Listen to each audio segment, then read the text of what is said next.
Chapter 952. Although Chen Bo believed that his commanding ability was not bad, there was still Wu Shang among the three divisions. Compared to him, Wu Shang was more of a professional soldier. If the 3rd Division was promoted to the 3rd Army, Wu Shang would definitely be the commander. At most, he would be a political commissar. Although he was also a military officer, the political commissar was mostly in charge of ideology and logistics. This had always made him feel restricted. Now, he had become the commander of an army. Although he was not in the cold front, at least he could make his own decisions. As for managing the development of the Far Eastern region, Chen Bo could only smile bitterly. Who asked him to say that the Far Eastern region was not easy to develop, but they could try to develop slowly. Since he had such awareness, who else should he give this task to? Appointing Chen Bo as the governor of the Far Eastern region, and concurrently as the commander of the Far Eastern Army was also Yang Chendong's decision. The Far Eastern region had to be developed. Although it could not be as fast as he wanted, it would not be too slow. This required someone familiar with the region. This would save a lot of time. In addition, the situation there was very complicated.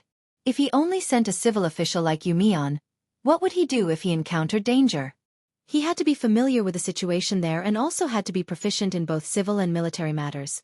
Without a doubt, Chen Bo was a very suitable candidate. With the matter settled, Yang Chendong chuckled and pointed to the chair opposite him for Chen Bo to sit. You are now a major general.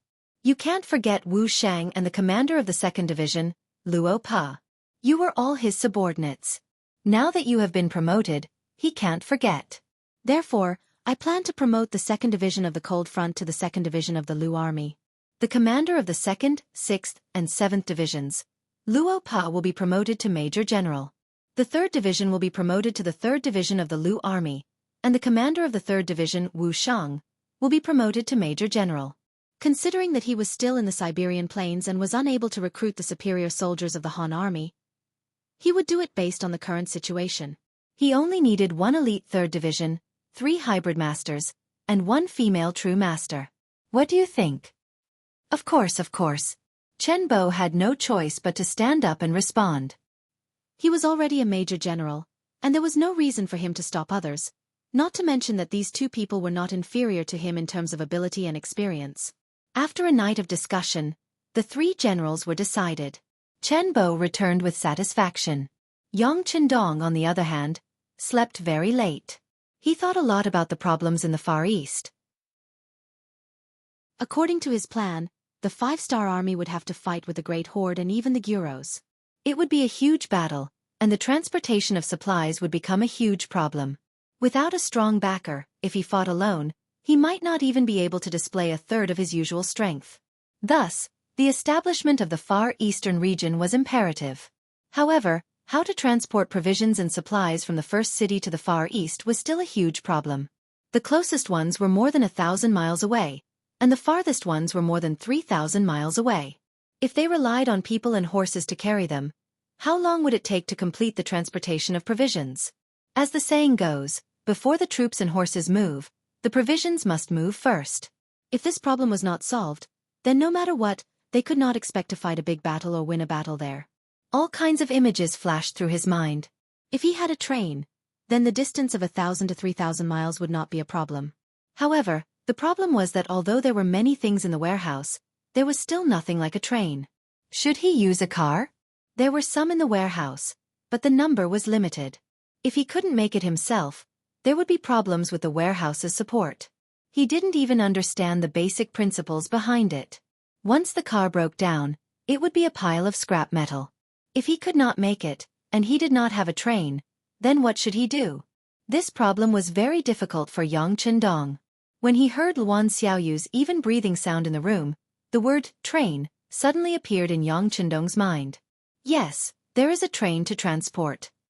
As if he had suddenly thought of something, Yang Chendong abruptly said, causing Luan Xiaoyu, who was already in deep sleep, to turn over on the bed. She seemed to be muttering something. Obviously, she was dreaming of something. Seeing that he did not disturb his wife's sleep, Yang Chendong smiled quietly, then took off his clothes and walked to the bed.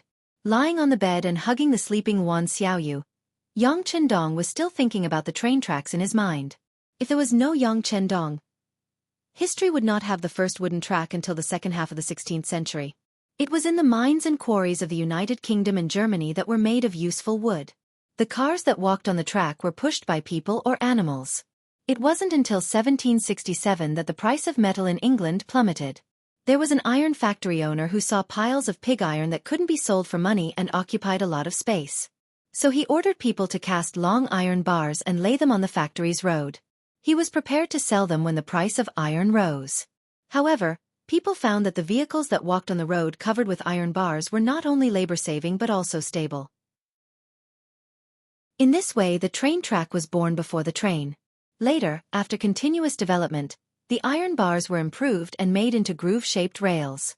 Later, the bottom of the rail was widened, forming an I shape like Chinese characters. This shape of the track was stable and reliable and had been used to this day. In this life, because of the sudden appearance of Yang Chendong, the train track also appeared more than 200 years earlier. There was a train track in Xianxia city that was built according to Yang Chendong's idea, which was used to transport goods. It was only because later on Ryukyu Island began to build cement roads on a large area that the train track was stopped and unused. However, it turned out that the technology had matured. If a rail channel could be built from the first city to the Siberian prairie, wouldn't it be much easier to transport goods? One had to know that there was no shortage of iron ore in the Far East.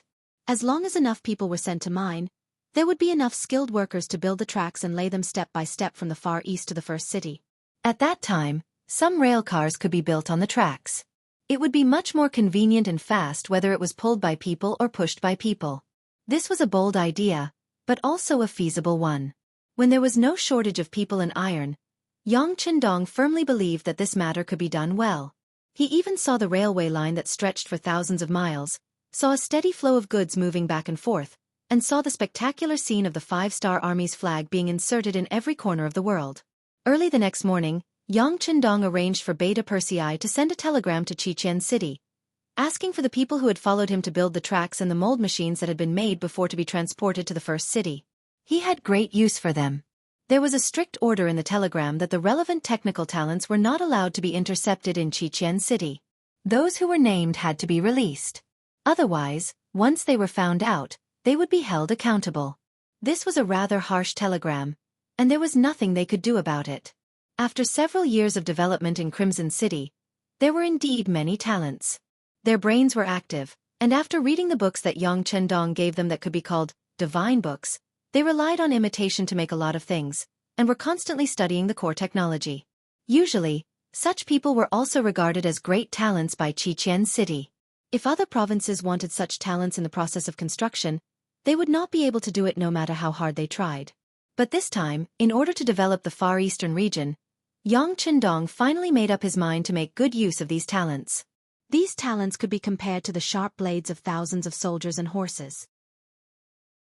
Once the Far Eastern region was developed, with a vast land there, tens of millions of hectares of arable land could be cultivated. That could solve the problem of food and clothing for many people. Not only did he have to occupy such a place, but he also had to occupy it early so that he could benefit early.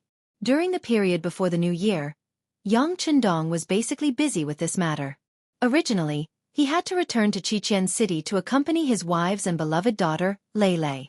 During the new year, batches of materials and talents were also sent from Xianxia city to Origin city. After everything was prepared, Chen Bo personally went to the logistics division and selected an entire division from the division commander, Yang Si. The division consisted of 4 regiments of 8,000 people. In Yang Chendong's expectation, Chen Bo took about 500 relevant technical personnel and thousands of old farmers who had enough farming experience to embark on the journey to Siberia for the second time. Not long after Chen Bo left, at the beginning of the 3rd month of 1455 AD, Beiming's 400,000 troops set off in 2 directions. They gathered at Datong and Xian Mansion respectively, and then went straight to Walla Yeshan's troops. The situation in the grassland also became extremely tense at this moment. Yang Chendong had no choice but to stay in Origin City. He wanted to watch the 2 sides fight. It would be best if they could fight to a standstill. Only then could he leave Origin City and return to Xianxia City with peace of mind. With Yang Chendong staying behind, the new army and the 1st Cavalry Division were on standby.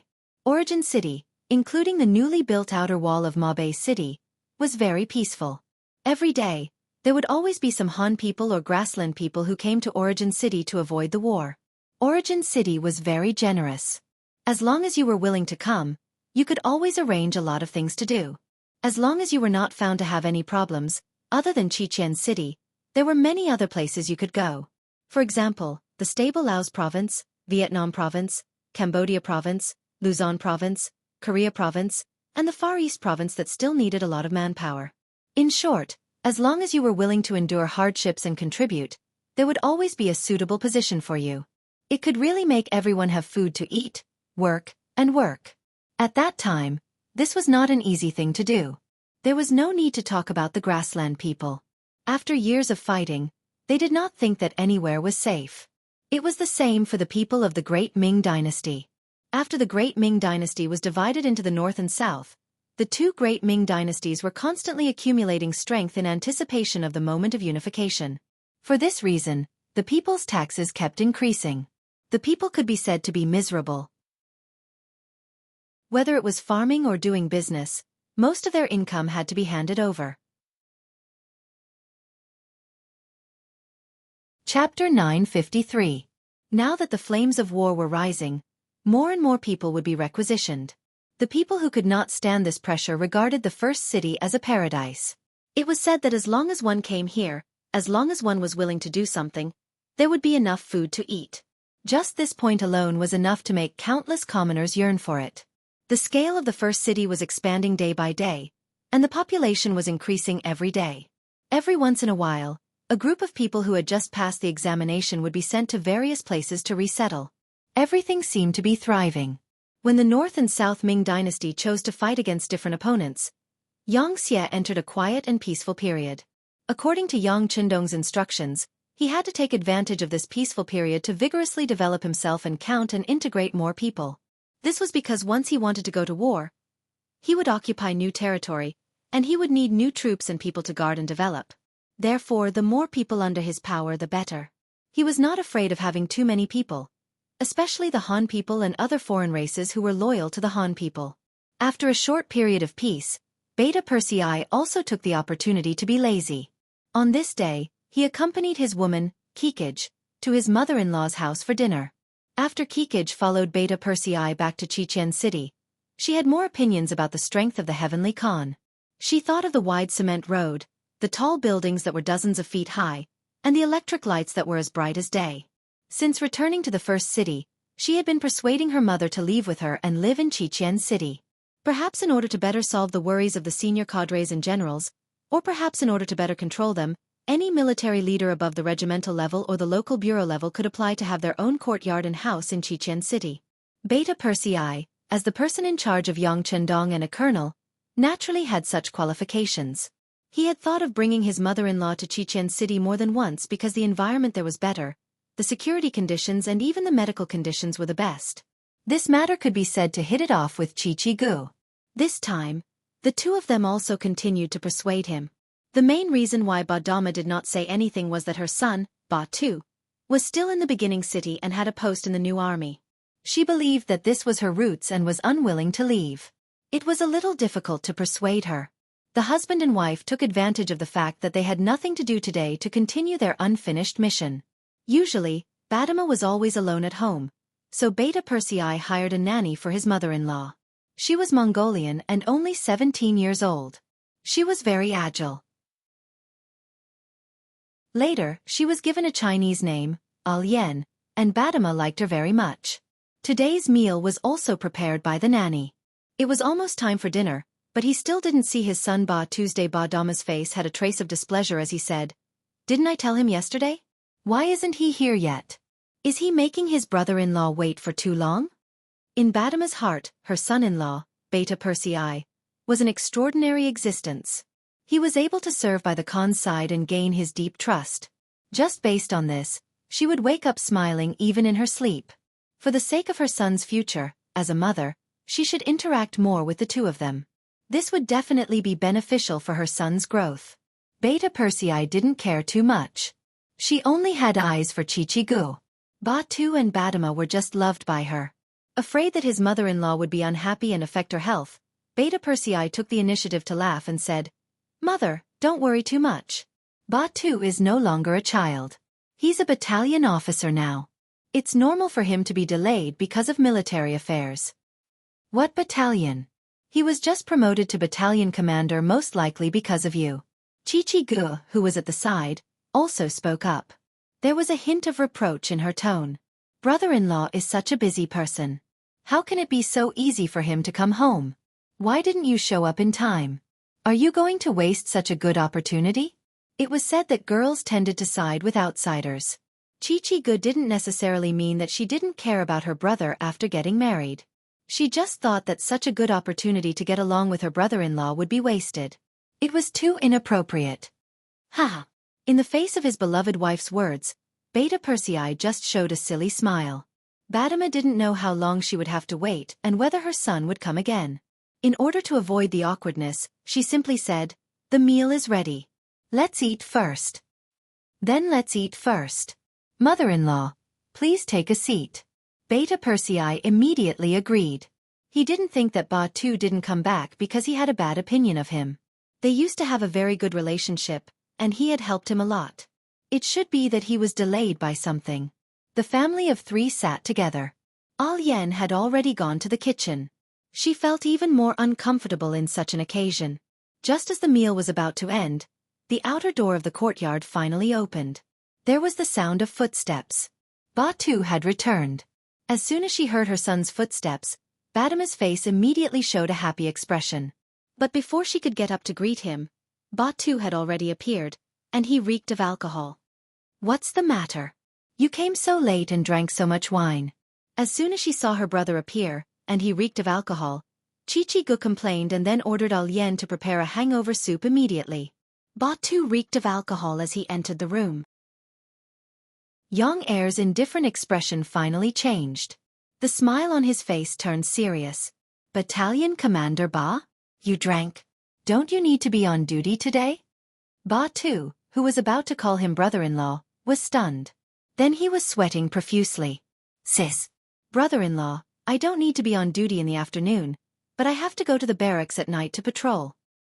Since you have military affairs to do at night, why did you drink so much? Don't you know that Baiming is at war with the world of Wara? The beginning city seems to be safe, but the war is on the verge of breaking out. If that's the case, how can you lead the troops to the battlefield while reeking of alcohol? Beta Persei's face had become completely serious, and he was even a little angry. He originally thought that Batu was a motivated young man. Even so, it was convenient to help such an ambitious young man within the scope of possible.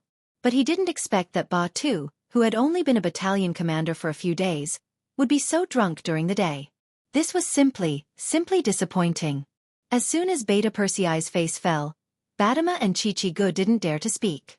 The little nanny, Yen, stood nervously at the side, not knowing whether to leave or not. The atmosphere in the room became very quiet and awkward. After a while, Xianxia finally couldn't help but say, "Second brother, he just drank some wine. It's not a big deal." It's not a big deal if there's no war, but once there's a sudden war, do you think Batu will be better?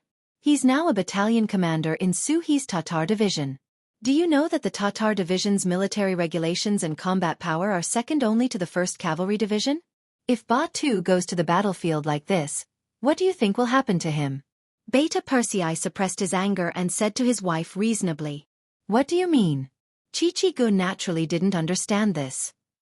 If he violates the military law, he will be punished by the military law. It's even possible that he will be beheaded. Do you understand? Beta Persei said in a tone of disappointment. This sentence scared Xianxia and Badama so much that they tilted their bodies and looked like they would fall at any time. Fortunately, Yang Er reached out in time to support his wife. Yen, who was at the side, was also very perceptive and supported Badama. Is this serious?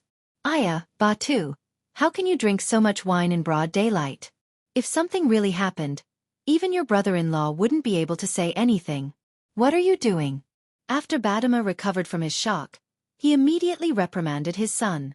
In the eyes of a mother without a husband, her son was her sky and her earth.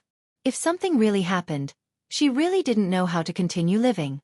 Although Xianxia didn't say anything, her eyes showed obvious reprimand. Obviously, this incident angered her as his elder sister. She was angry at her brother's failure to live up to her expectations. Batu, who was targeted by everyone, had a wronged expression on his face. He did break the military law in the afternoon and drank, but he had no choice. But now, no one seemed to be giving him a chance to explain. Since that was the case, he could only keep his mouth shut and let his mother, sister and even brother-in-law vent their anger first. Speaking of which, Batu was a good boy. He worked hard to become a battalion commander. Although he had to give face to Beta Persei, but if he wasn't, with Division Commander Suhi's temper, he definitely wouldn't have been entrusted with such a heavy responsibility. Usually, he was also very self-disciplined. Things like drinking alcohol rarely happened. This time, it was just a coincidence that he was in a hurry. Batu lowered his head and didn't refute. He was like a child who had done something wrong and was admitting his mistake. When Kikij saw this, she couldn't bear it and gently shook her husband's arm. Beta Persei sighed softly. He knew that he had to say something, so he said, "Okay, tell me, why did you drink so much in the afternoon?" "Yes," Batu answered, then slowly raised his head. "Brother-in-law, I knew yesterday that you were coming today, so I had already planned to have lunch with you and mother. But I suddenly received an invitation in the morning, so I didn't come back in time." "Invitation? Who is it?" Beta Persei had been by Yang Chendong's side for so long. Although he wasn't extremely smart, he could always see the essence of some things very quickly. And his intuition told him that this invitation was the source of all this mess. If he guessed correctly, the identity of the person who sent the invitation should not be simple. Chapter 954. In front of Second Yang, Batu naturally told him everything he knew. He immediately said, "It's 6th Commander Yang. He's marrying Xiaofang today and has invited all of us regiments and battalions to congratulate him. Who would dare to refuse such a request?" Yang Lu's, ha ha. "Batu, I didn't expect you to not tell the truth in front of me. Do you really think your wings have hardened?" At first, Yang Er was still listening attentively, but when Yang Lu's name was mentioned, he laughed loudly, and there was even a hint of anger in his laughter. "Brother-in-law, why would I lie to you? It's true." It was Batu's turn to be puzzled. He didn't know what he had said wrong or what nonsense he had said. "You still dare to say it's true? You just said that 6th brother Yang is marrying Xiaofang, but you don't know that I just attended his wedding banquet a week ago.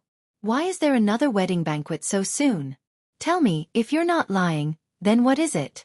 This time, Beta Persei had completely restrained his smile and changed his attitude into an angry one. "It's true. There was a wedding banquet a week ago, but this time he is marrying a new concubine. This is his 12th concubine." The aggrieved Batu continued to explain. He also attended the wedding banquet a week ago, but because of his identity, he couldn't sit at the same table as Beta Persei. This answer surprised Beta Persei. "It's actually the 12th concubine?" Although the young master didn't object to the high-ranking officials marrying concubines and even said that it was for the great Han dynasty, it wasn't good to marry so many at once. As a servant of the Yang family, the young master only had 7 wives, but Batu had married 12 concubines. What would the young master think if he knew? Although Yang Chendong wouldn't say anything about such a thing, he still had to consider his feelings. Yang Lu was getting more and more out of hand. Thinking of this, Beta Persei lost interest in eating and stood up. "Batu, brother-in-law has wronged you. Don't take it to heart. This is all for your own good. But you have to remember that drinking during the day is always wrong. Do you understand?" "Yes, brother-in-law, I was wrong." Batu did not dare to blame Beta Persei. He could still tell if Beta Persei was doing this for his own good. Beta Persei made his attitude clear. This was the first time he had taken the initiative to stand up for Batu's day. "Well, if there's such a thing in the future, you can go, but don't drink too much. Just be polite. If someone forces you on such a matter, you don't have to give them face. If someone tries to make trouble for you, you can come to me directly. I'll go and reason with them." Batu was so touched that he nodded repeatedly. "Brother-in-law, don't worry. This won't happen again. Yes. Since you're back, spend some time with your mother and sister. You can go out for a while." Beta Persei gave Badama and Kikij an apologetic look. Now that such a thing had happened to Yang Lu, as the leader of the family, he had to take care of it. Beta Persei strode away. Al Yen hurriedly went down to prepare the hangover soup. Badama and Kikij were also busy helping Batu take off his coat to let him have a good rest. After all, it was no small matter to provoke Beta Persei's anger. In a courtyard in the first city, there was nothing hanging outside the door. This was because the servant, Yang Lu, did not know what to write. After all, he was the sixth in the family and had been given the surname Yang. However, the young master's surname was Yang, and he was also the sixth in the family. This made him have too many taboos. However, with Yang Lu's status as a servant of the Yang family and his position as the head of the logistics division, even if the place he lived in was very shabby, it was still as crowded as a marketplace. When Beta Persei came here with 4 guards, he saw a long line outside the courtyard. Many of them were carrying things in their hands, and it was obvious that they were there to give gifts. It seemed to be a matter of course for an official to receive gifts. It was also the best way to connect the relationship between the two parties. If you don't have a good relationship with your subordinates, everyone will make things difficult for you. Then, your orders will probably go out of the building. Such an official would not be awe-inspiring enough. However, there should be a limit to receiving gifts. It was really a bit too much to be so blatant. Looking at this scene, Beta Persei was furious and strode to the entrance of the courtyard with a long face. Young Heir's sudden appearance and the fact that he only brought 4 plain-clothed guards with him didn't attract much attention at first. Those who were able to come here were either rich or respectable. There were even quite a few people who had quite a bit of power in their hands. Usually, when they took action, they would bring more than 10 subordinates with them. If they only brought 4 subordinates, it could only be considered ordinary. However, as soon as Beta Persei appeared, he did not intend to line up. Instead, he walked straight past many people, which caused some people to be dissatisfied. Some people with a bad temper shouted on the spot, "Hey, who is that? Doesn't he know the rules? Why is he cutting the line? Who said he isn't? Does he think he's a piece of material? Don't you know what kind of place this is? It's not a place where you can behave atrociously. Stop him and see who this kid is. Stop him, stop him." The queue was in a mess for a while. Each of them charged at Beta Persei as if this person was their common enemy. Suddenly, chaos broke out. The 4 guards who followed him were all on alert with their hands on their backs. It looked like if the situation was out of control, they would either pull out a gun or a sword. Beta Persei did not take any of this seriously. Instead, his face was cold as he stared at those people. The murderous aura on his body naturally spread out, causing those who wanted to come forward to reason with him to stop in their tracks. They were not stupid. They could feel that this tall person was not easy to get along with. If anyone went up first, they would probably be dealt with. Humph. A bunch of cowards. Beta Persei sneered mockingly when he saw that those people were frightened by his glare. This sneer provoked a lot of people. At that moment, a few people who thought they had some skills finally could not stand it anymore. They walked out of the queue and headed towards Beta Persei. Some even clenched their fists and looked like they were ready to fight. The atmosphere suddenly became extremely tense. The 4 guards whispered while protecting Beta Persei. "Brother Beta Persei, they have a lot of people. Let's avoid them first." After all, the person in front of them was not a real enemy. They could not just kill people here. If they really fought, they would not even be able to exert half of their strength. "It's okay. These small fries can't scare me." Yang Chendong shook his head, looking very indifferent. After following Yang Chendong, he had seen all kinds of situations. There was no way he could scare him. Beta Persei did not retreat, and the others also surrounded him. A chaotic battle was about to start at any time. At this moment, the gate of the courtyard suddenly opened and a person dressed as a butler walked out. As soon as he heard that someone was making trouble outside, he was very surprised. Who in this beginning city had the guts to make trouble in front of 6th Master Yang's house? Did they not want to live anymore? He wanted to see who this person was. Did he really have 3 heads and 6 arms? Just as he casually took a look, his originally contemptuous gaze suddenly froze. As 6th Master Yang's butler and one of his most trusted people, he had seen a lot of the world. For someone like Beta Persei, the people below him did not have many opportunities to see him, but he did not know how many times he had seen him. When he saw that the person who came was Beta Persei, he was so scared that he broke out in a cold sweat. Then he shouted, "What are you doing? What are you all doing?" The sudden appearance of 6th Master Yang's butler and his loud shout immediately attracted everyone's attention. Then, many people rushed over and reported their names one by one, looking like they wanted to leave a good impression on the other party. Butler Yang. I'm Song 7. I went to give you a gift a while ago. Steward Yang. I'm D Hai.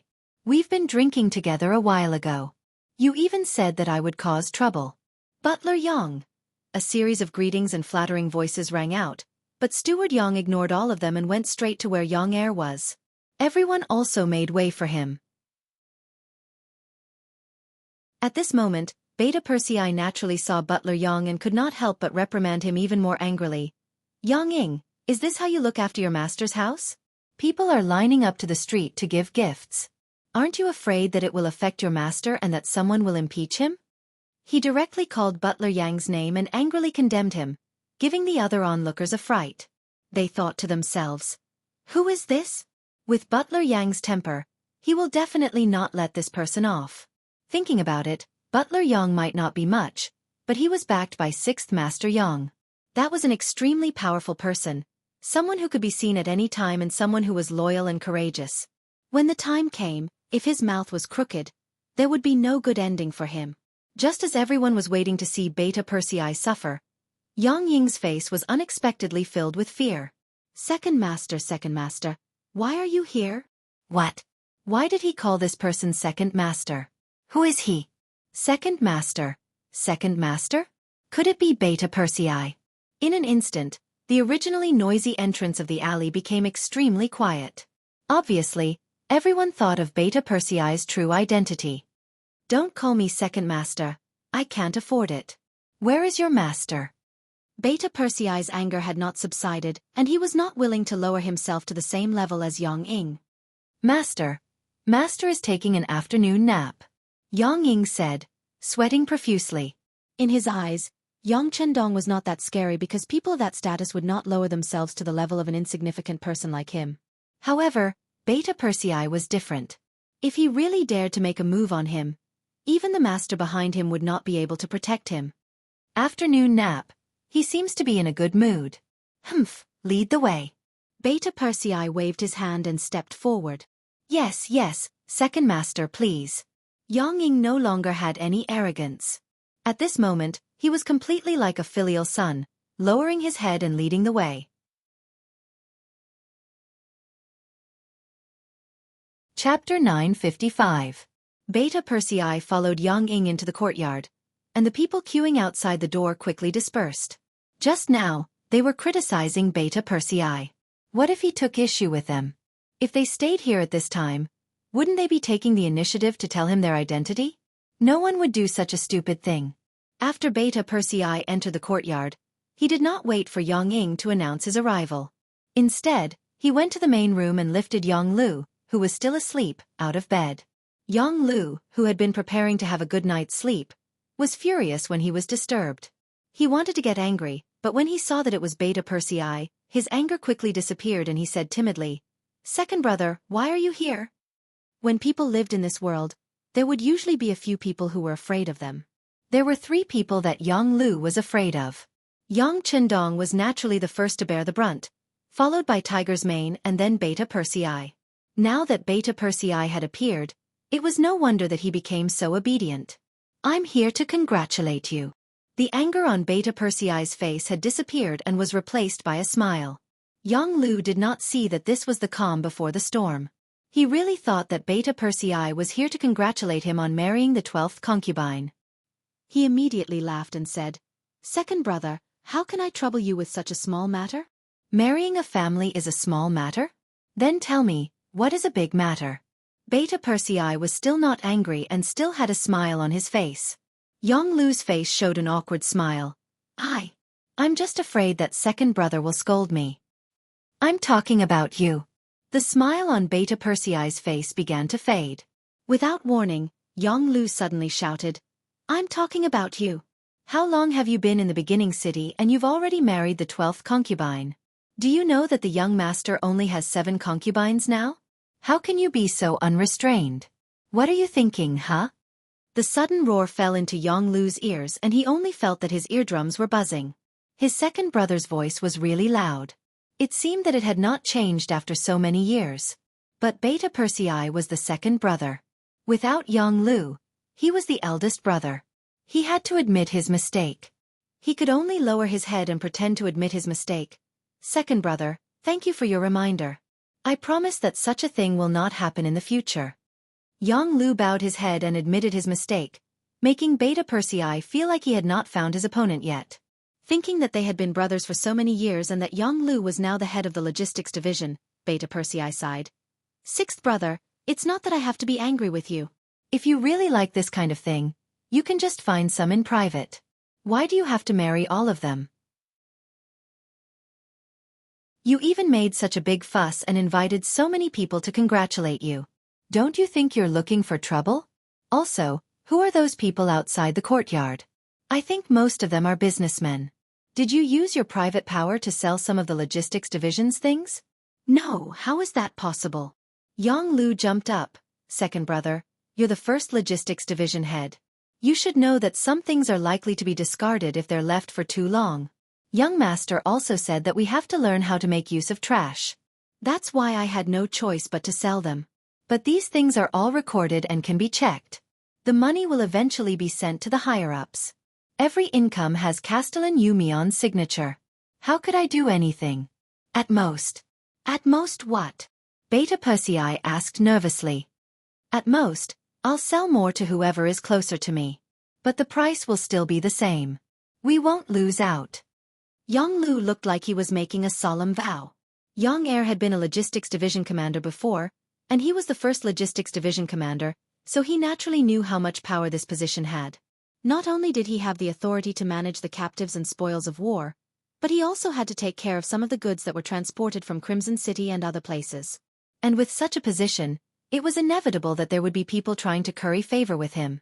This could also explain why there were so many people waiting outside the courtyard to meet Yonglu. As for favors, it was even more unavoidable. In order to survive in this world, it was unavoidable to have friends. Since the price was the same, it was normal to give more things to friends. At least, it was reasonable. With their current position and status, it really wasn't a big deal. Yes, it's best if everything is as you said. Actually, sixth brother, I'm not here to condemn you this time. I just want to remind you. You have to know that it wasn't easy for us to follow the young master to this day. As long as we don't take the wrong path, there won't be a problem for us to live an extravagant life. And we have to know how to cherish it. Beta Persei said earnestly. He really had feelings for Yonglu and didn't want him to make a big mistake because of this. Second brother, don't worry. I know what I'm doing. Yonglu kept nodding and promising, but there was some hesitation in his eyes. It seemed like he wanted to say something, but he couldn't say it. Yonglu was willing to admit his mistake. Not long after, Beta Persei left. In his opinion, this wasn't a big deal at all. Even if sixth brother was a little greedy, as long as it wasn't too much, with his identity as a servant of the Yang family, it wasn't a big deal. Perhaps Beta Persei was being emotional, or perhaps he was by Yang Chendong's side every day, so there were few things that could make things difficult for him. In short, he didn't take this matter seriously. However, just 3 days later, another batch of military supplies from Liaodu arrived in the first city, and there was a middle-aged man in civilian clothes escorting them. Beside the middle-aged man, there had been 4 well-trained men. If one looked carefully, they would find that their footsteps were uniform, and their movements were full of the aura of a soldier. In fact, they were indeed soldiers, but they didn't belong to the Cold Front series. Instead, they belonged to the Action Bureau of the Anti-Corruption Department. The middle-aged man who was protected by the 4 of them had a great background. His surname was Wu Wei. Wu Wei's name was naturally not famous in the first city, but if it was mentioned in Crimson City, there would be very few people who didn't know about it. This was because Wu Wei was the deputy chief of the Anti-Corruption Department, and also the director of the Action Bureau of the Anti-Corruption Department. He was one of the right-hand men of Minister Wu Qian. It was obviously not an ordinary case that alarmed Wu Wei, the deputy chief, to come to the first city. In other words, an ordinary case wouldn't alarm someone like him. In fact, he came here for Yonglu's matter. The Anti-Corruption Department of Crimson City and the Supervision Department had already received many letters of complaint from the Anti-Corruption Branch and the Supervision Department. The target was Jianghu alone.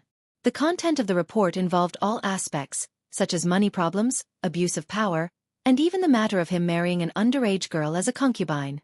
Considering Jianghu's special background and status, the departments in charge of supervision in the first city naturally didn't dare to casually deal with him.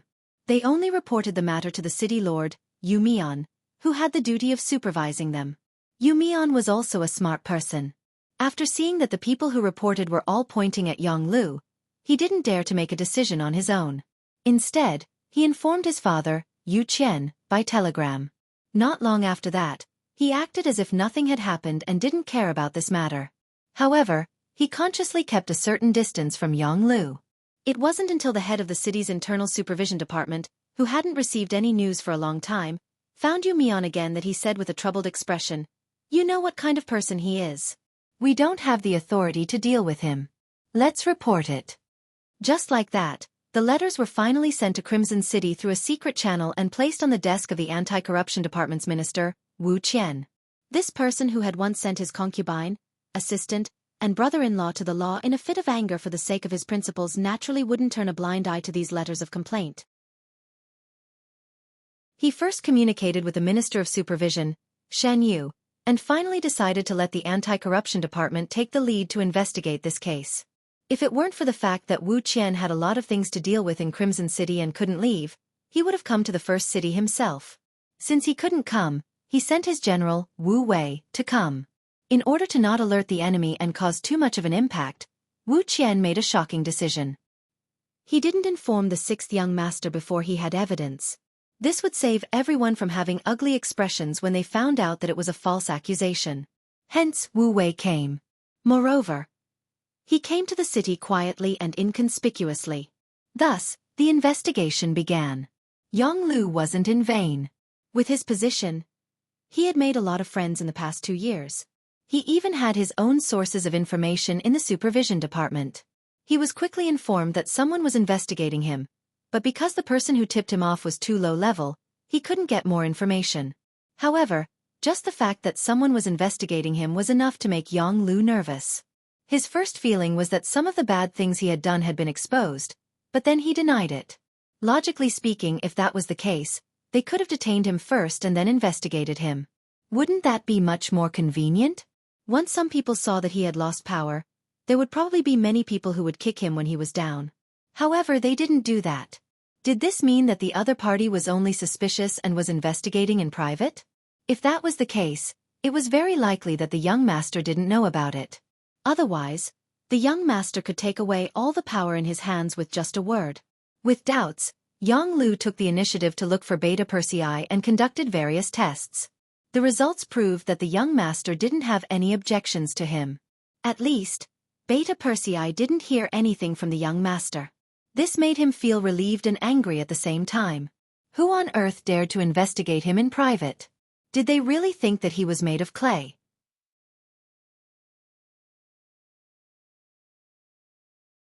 Chapter 956. In his courtyard, Jianghu no longer hid the anger on his face and said angrily, "Someone come here." "Master, what are your orders?" The butler, Yang Xing, appeared in time. "Send out some capable men to scare the other party." Jianghu did not say it clearly, but Yang Xing understood. As Jianghu's most trusted subordinate, Yang Xing was in charge of many things related to him. When he found out that someone was investigating his master, he proposed to teach the person a lesson. However, he held back because he did not know the person's background. Now that he was sure that it was not the sixth young master who was investigating him, Jianghu did not want to hold back anymore. Yang Xing could not hold it in anymore. "Master, please wait for the good news. I'll do it now." Wu Wei seemed to be a reckless man, but he was actually very careful when doing things. He knew what kind of movement this investigation would cause and what kind of influence it would bring if the news was leaked. Therefore, after entering the beginning city, he rented a small courtyard in a private house and worked independently. Other than the necessary documents and people, he never met other guests in private. Even the people in the same department did not know where he was. At the beginning of the first year, all of his actions were secret. Only some smart people found out about the existence of such an investigation through some things. However, as time passed, after more than 20 days since he arrived in the beginning city, his residence was finally found out. The news was provided by 4 members of the Action Bureau from the Anti-Corruption Department. They said that they found someone wandering around during the day and they were afraid that the location had been exposed. At this moment, Wu Wei had obtained a lot of evidence about Yang Lu's crimes. Initially, he thought that he should report to the 6th young master after gathering all the information. After all, they had secretly investigated the 6th young master's servant for such a long time. It was time for them to fight for the initiative. Wu Wei didn't expect that someone would come knocking on his door so soon. Looking at the slightly late sky, Wu Wei made a decision. He would do a surprise attack tonight and gather all the main problems. Tomorrow morning, he would send an invitation to pay a visit to the 6th young master. That night, the coal lamp in Wu Wei's room did not go off. In the middle of the night, a blood-stained dagger suddenly flew into Wu Wei's room and nailed itself on his desk. The commotion attracted the attention of the other 4 members who were also awake. 2 of them stood guard beside Wu Wei, and the other 2 rushed out to look for the murderer. In the room, Wu Wei looked at the sharp dagger that was about a foot away from him. His expression became complicated. "Chief, are you all right?" The 2 operatives from Crimson City were extremely nervous. Although Wu Wei was also the vice director of the Anti-Corruption Department, in the eyes of the people in the Operations Bureau, they preferred to call him director. "It's fine. They don't intend to take my life." Wu Wei shook his head. He had once participated in Lang Feng's assessment and passed with his skills. It was a pity that he was too old and was eventually rejected. That was how he got the chance to work in the Ministry of Supervision. Later on, when Chief Wu Qian set up the Anti-Corruption Department, he took a fancy to him and was entrusted with an important task. That was how he got his current position. It was precisely because his position was high enough that he was able to perceive more things when looking at things. He knew that it would not be easy to investigate Yang Lu, a servant of the Yang family. In the worst-case scenario, his life would be in danger. Now, it seemed that everything had come true. "All right, you guys go and have a good rest. If nothing goes wrong, no one will come tonight. We can have a good night's sleep and go see the 6th young master tomorrow," Wu Wei said in a normal voice.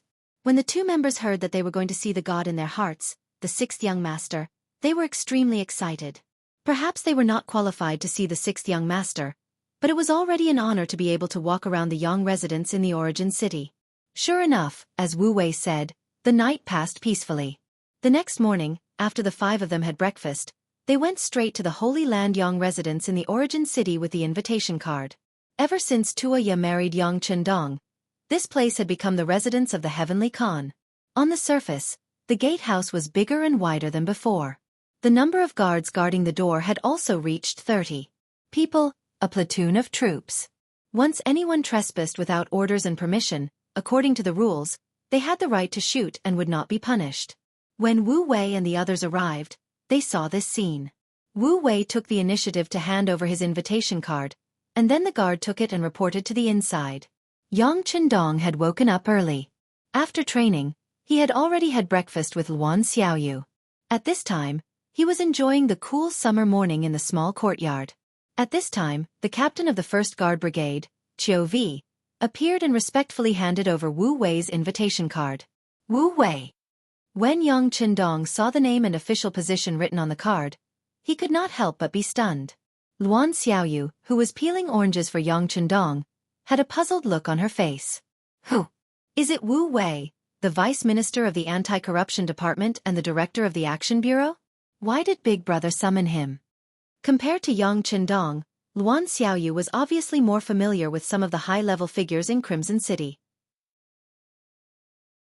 Hearing that she reported the position based on a person's name, Yang Chendong said with a wry smile, "I didn't summon him. I'm afraid he has other important matters to attend to." "In that case, please." Although he did not know why he did not receive a report in advance when a high-ranking official like Wu Wei appeared in the beginning city, since he was here, it should be an important matter to report. After getting permission, Wu Wei came to a courtyard after 7 or 8 turns and finally saw Yang Chendong, who had been rumored in Crimson City. At this time, Luan Xiaoyu had already entered the house. As a woman, She knew very well when to appear and when to disappear. It was Yang Chendong's first time seeing Wu Wei. After all, when he left Crimson City, this person's identity was not enough to attract his attention. "You're Vice Minister Wu?" "Yes. Sixth young master. I'm Wu Wei. This time, I was ordered by the minister to come to the beginning city to investigate something." Wu Wei immediately admitted. "Investigate something?" Yang Chendong pondered the deeper meaning of this sentence. "Yes." Wu Wei nodded in response. It seems that since Vice Minister Wu took the initiative to appear, there should be a conclusion to the investigation. Yang Chendong leaned back on the chair. No matter what the other party was investigating or what thoughts he had, since he appeared in front of him, it meant that there was a conclusion to the matter. He wanted to see what the anti-corruption department did in the beginning city without notifying him. He did not answer immediately. Instead, he took out a bloody dagger from his bag.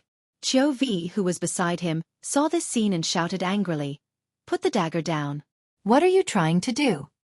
"Hey, Qiu Vi, don't be so agitated. Vice Minister Wu won't hurt me." Yang Chendong did not have any intention of moving. He just watched everything calmly. Since Wu Wei had exposed his identity first, he was not here to assassinate him. Wu Wei only remembered the identity of the person in front of him when he was yelled at.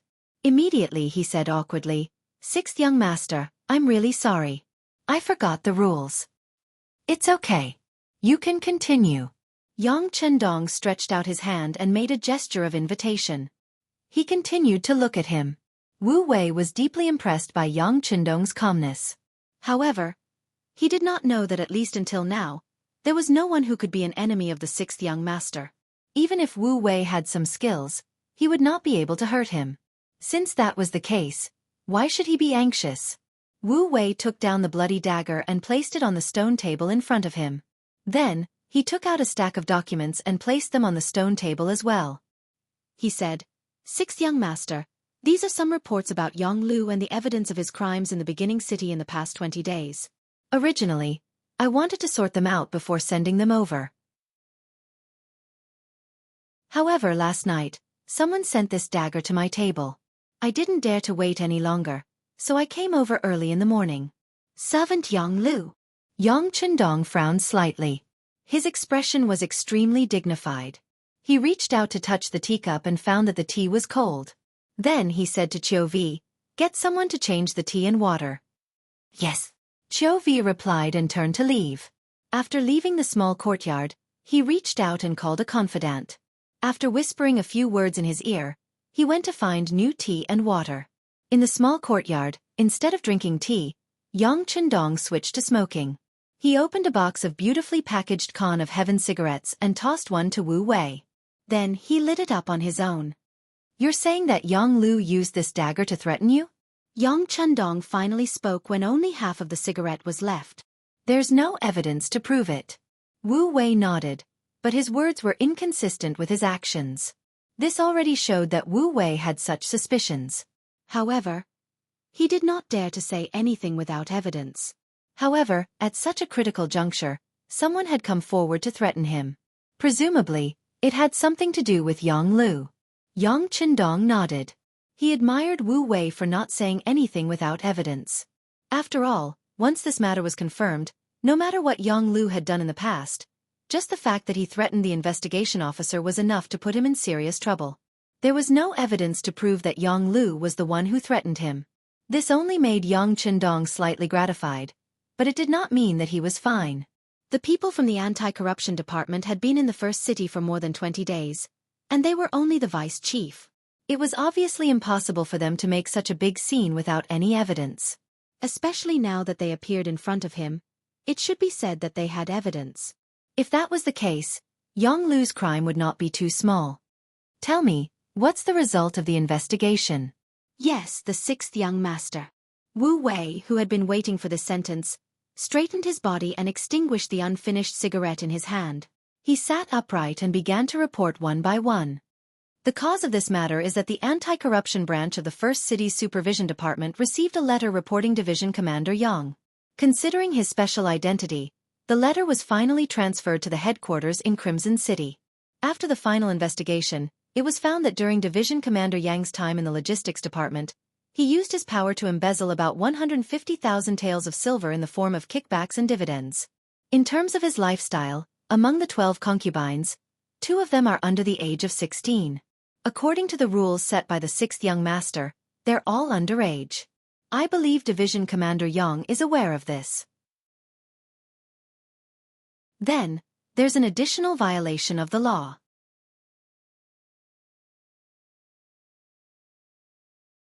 Chapter 957. Not to mention the process of the report, just the final result of the embezzlement amounted to 150,000 taels of silver. Yang Qindong's frown deepened. He had once said that he would support the officials with a high salary. If one wanted to make money, then don't be an official. If one wanted to be an official, then don't think about making money. Otherwise, once the embezzlement reached 10,000 taels of silver, he would be beheaded without mercy. Looking at it this way, Yang Lu had already been beheaded 15 times. This made him feel disappointed and gave him a headache. As for the matter of marrying 12 concubines, there were girls who were not even 16 years old. It could only be regarded as a matter of style. In that era, it was relatively not worth mentioning. Yang Lu's residence. Beta Persei's sudden rush startled Yang Lu, who had just woken up. He instinctively thought that his threatening actions last night had been exposed. He knew very well that threatening an officer was a serious crime. No matter how scared he was, Yang Lu still pretended to be magnanimous and smiled. "Second brother, why are you here so early? Have you had breakfast? Let's go together." "Eat? You still know how to eat at this time? Don't you know what you've done?" Beta Persei snatched the chopsticks from Yang Lu's hand and shouted angrily. Yang Lu's heart trembled when he thought that his threatening of the officer had been exposed. However, he still pretended to be unafraid and said, "What did I do? I didn't do anything." "Are you still going to pretend like this at this time? Old Six, are you not going to cry until you see the hard way? To tell you the truth, the people investigating you have already gone to the young master. Do they dare to do this without evidence? I'm afraid it won't be long before they show up here. At that time, it will be too late for you to say or do anything." Yang Heir saw that Yang Lu was still acting like a dead pig that wasn't afraid of boiling water. He couldn't help but angrily say. After Beta Persei revealed some information in his words, Yang Lu was no longer as calm as before. He finally panicked and asked, "Second brother, you said that someone is investigating me. Who is it?" Wu Wei, Vice Minister of the Anti-Corruption Headquarters and Director of the Operations Bureau, Beta Persei told Yang Lu the answer given by Qiu Vi. "Someone from Crimson City." Beta Persei's expression changed again. He originally thought that some of the officials in the origin city did not like him. He knew that the city lord, Yu Mian, had a bad temper. He had tried to sound him out several times and wanted to pull him into the group, but he was rejected. Thus, he wanted to ruin things. However, he did not expect that it would be someone from Crimson City. If that was the case, he would be in deep trouble. She remembered that the young master had said that he would give the people who worked for him a good life, but it was best that they did not touch a single silver coin. Otherwise, they would be stretching their hands indiscriminately. Those who stretched their hands indiscriminately would have to pay the price.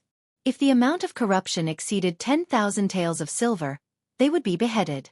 The cold sweat on her head could not help but flow down again. The so-called corruption limit of 10,000 taels of silver depended on where and who it was. Perhaps in the current southern Baiming dynasty, this number was not small. Even if one did not have a certain official position, they would not be able to embezzle this amount of silver. However, for Xianxia, this was really nothing. Especially when placed in front of a logistics division commander like him, it was truly top-notch. Just a little bit of it would exceed this number. Furthermore, he had also forcefully suppressed himself and only managed to obtain a few 100,000 taels of silver while holding back. However, greed was like a poison. Once infected, it was very difficult to resist. Now, was it finally time for retribution? Even the young master knew that this matter would not be small. In front of the young master, who had a great dream to realize, anyone who wanted to block his path would not have a good ending. His expression changed.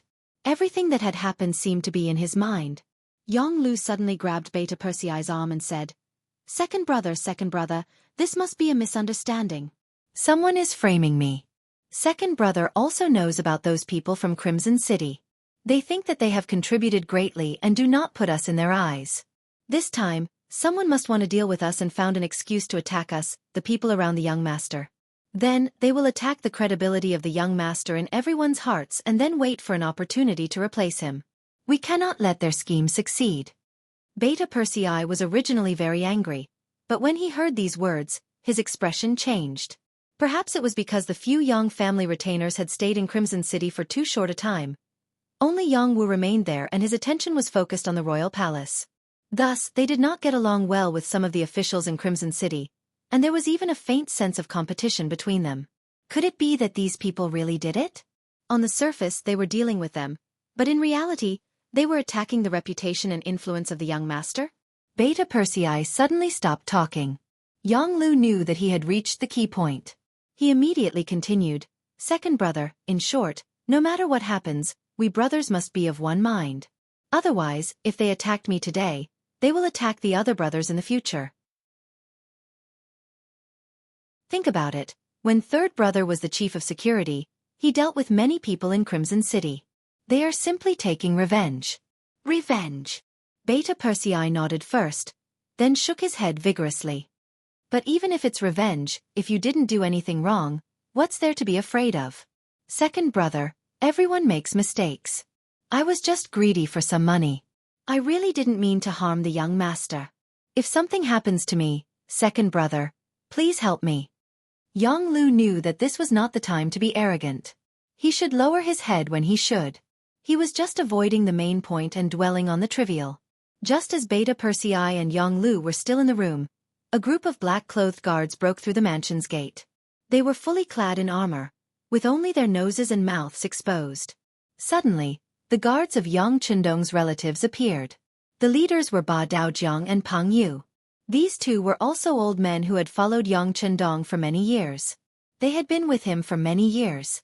Yang Chendong had intended to send them to serve in the army several times, but these two seemed to have set their sights on the sixth young master. Other than the guards, they would not go anywhere else no matter what. Therefore, each of them only had the rank of major, but because of this, they were more trusted by Yang Chendong. Many important things would be done by them. The two of them came here this time under orders to bring Yang Lu back. As Yang Chendong's servant and also the head of the logistics division, Yang Lu could be said to have a lot of power in his hands. If he really wanted to do something, even the current city lord, Yu Mian, had no right to ask or interfere. His mansion had always been regarded as the safest place. However, today someone had barged in. Butler Yang Ying immediately rushed out with more than a dozen guards, looking like he was going to punish them. Butler, they seemed to be from the Ares guards. A guard who was about to rush forward saw the identity of the intruder, and immediately stopped in his tracks.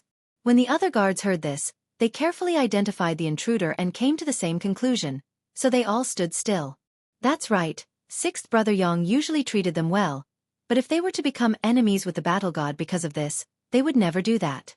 Everyone in the first city knew that without the Ares guards, they would not have everything they had now. As Yang Lu's trusted butler, Yang Ying knew very well about Yang Lu's matters. He knew that once this matter was discovered, he would not be able to escape death. Therefore, he usually treated these guards well, so that when such a day came, they would be able to use their strength to at least kill a path of blood to save sixth brother Yang. In fact, this worry was not without reason. It was just that when the situation really happened, the guards that he had prepared with extraordinary skills did not even have the courage to move. At that moment, he was extremely angry, but there was nothing he could do. No one stopped the guards from entering the courtyard and quickly found Yang Lu's room. When they saw that Beta Persei was also in the room, Ba Daojiang and Pang Yu looked at each other and took 2 steps forward together. Second brother, sixth brother, the young master invites you in. Please don't make things difficult for us guards. As Yang Chendong's personal guards, they naturally respected the Yang family servants. Usually, if someone wanted to harm them, they would not let them pass. But now, the order was personally given by the sixth young master, so everything was different. Second brother. Seeing that the young master's personal guards had appeared, Yang Lu's eyes revealed a hint of longing and pleading as he looked at Beta Persei. Faced with Yang Lu's pleading eyes, Beta Persei gently shook his head. He would not disobey the young master's orders no matter what. He took the initiative to step aside and said with red eyes, "Sixth brother, don't worry. Second brother will plead for you. When the time comes, just say whatever you want to say. Don't hide anything. You know the young master. He hates it when people lie to him." Second brother. Yang Lu knelt on the ground. He was afraid that he would not be able to come back this time. Before he fell into the young master's hands, as long as Beta Persei gave the order to let him escape, the personal guards would not stop him. This might be his only chance. Okay, don't beg me. Reflect on yourself and perform well. Take him away. Beta Persei turned his head to the side. He would not stop the personal guards from taking action. He did not have the authority and courage to do so. Sorry for offending sixth brother. Ba Daojiang and Pang Yu stepped forward and supported Yang Lu, who could not stand up due to fear, on his left and right. Then they turned around and left. Soon, the housekeeper, Yang Ying, rushed into the room. Second brother, you must save our master. I know. Yang Er nodded with sorrow in his eyes. Although Yang Lu hadn't admitted to some things, he could already see that his brother had caused quite a lot of trouble this time. If they didn't try their best to plead for leniency, it would really be difficult for them to get through this ordeal.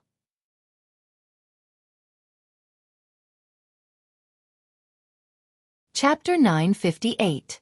In the courtyard of the Yang Mansion, Wu Wei sat opposite Yang Chendong. He watched as the Godmaster smoked half a box of cigarettes in a short time. He even saw the anxiety and anger in the Godmaster's eyes.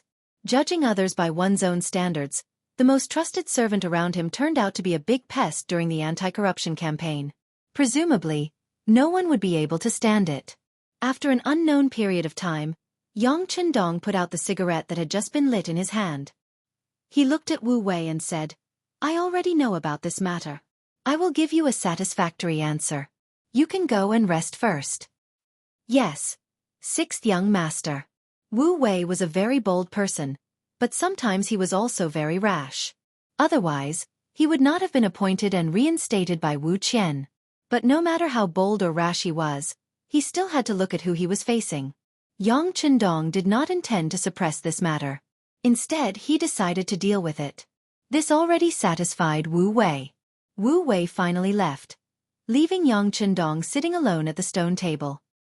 He did not get up for a long time until Luan Xiaoyu appeared and handed him a cup of hot tea with a concerned expression. Yang Chendong reluctantly squeezed out a smile. "It's windy outside. Let's go inside." Luan Xiaoyu accompanied Yang Chendong to the room in the inner courtyard, leaving his slightly lonely back. Yang Lu had been captured and locked up in a very secret place.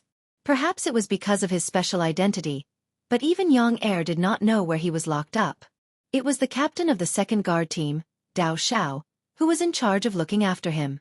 He had received orders that unless Yang Chendong personally gave the order, no one was allowed to see him, let alone have any contact with him. Beta Persei knew that things were going to be bad. He immediately went to find Tiger's Mane.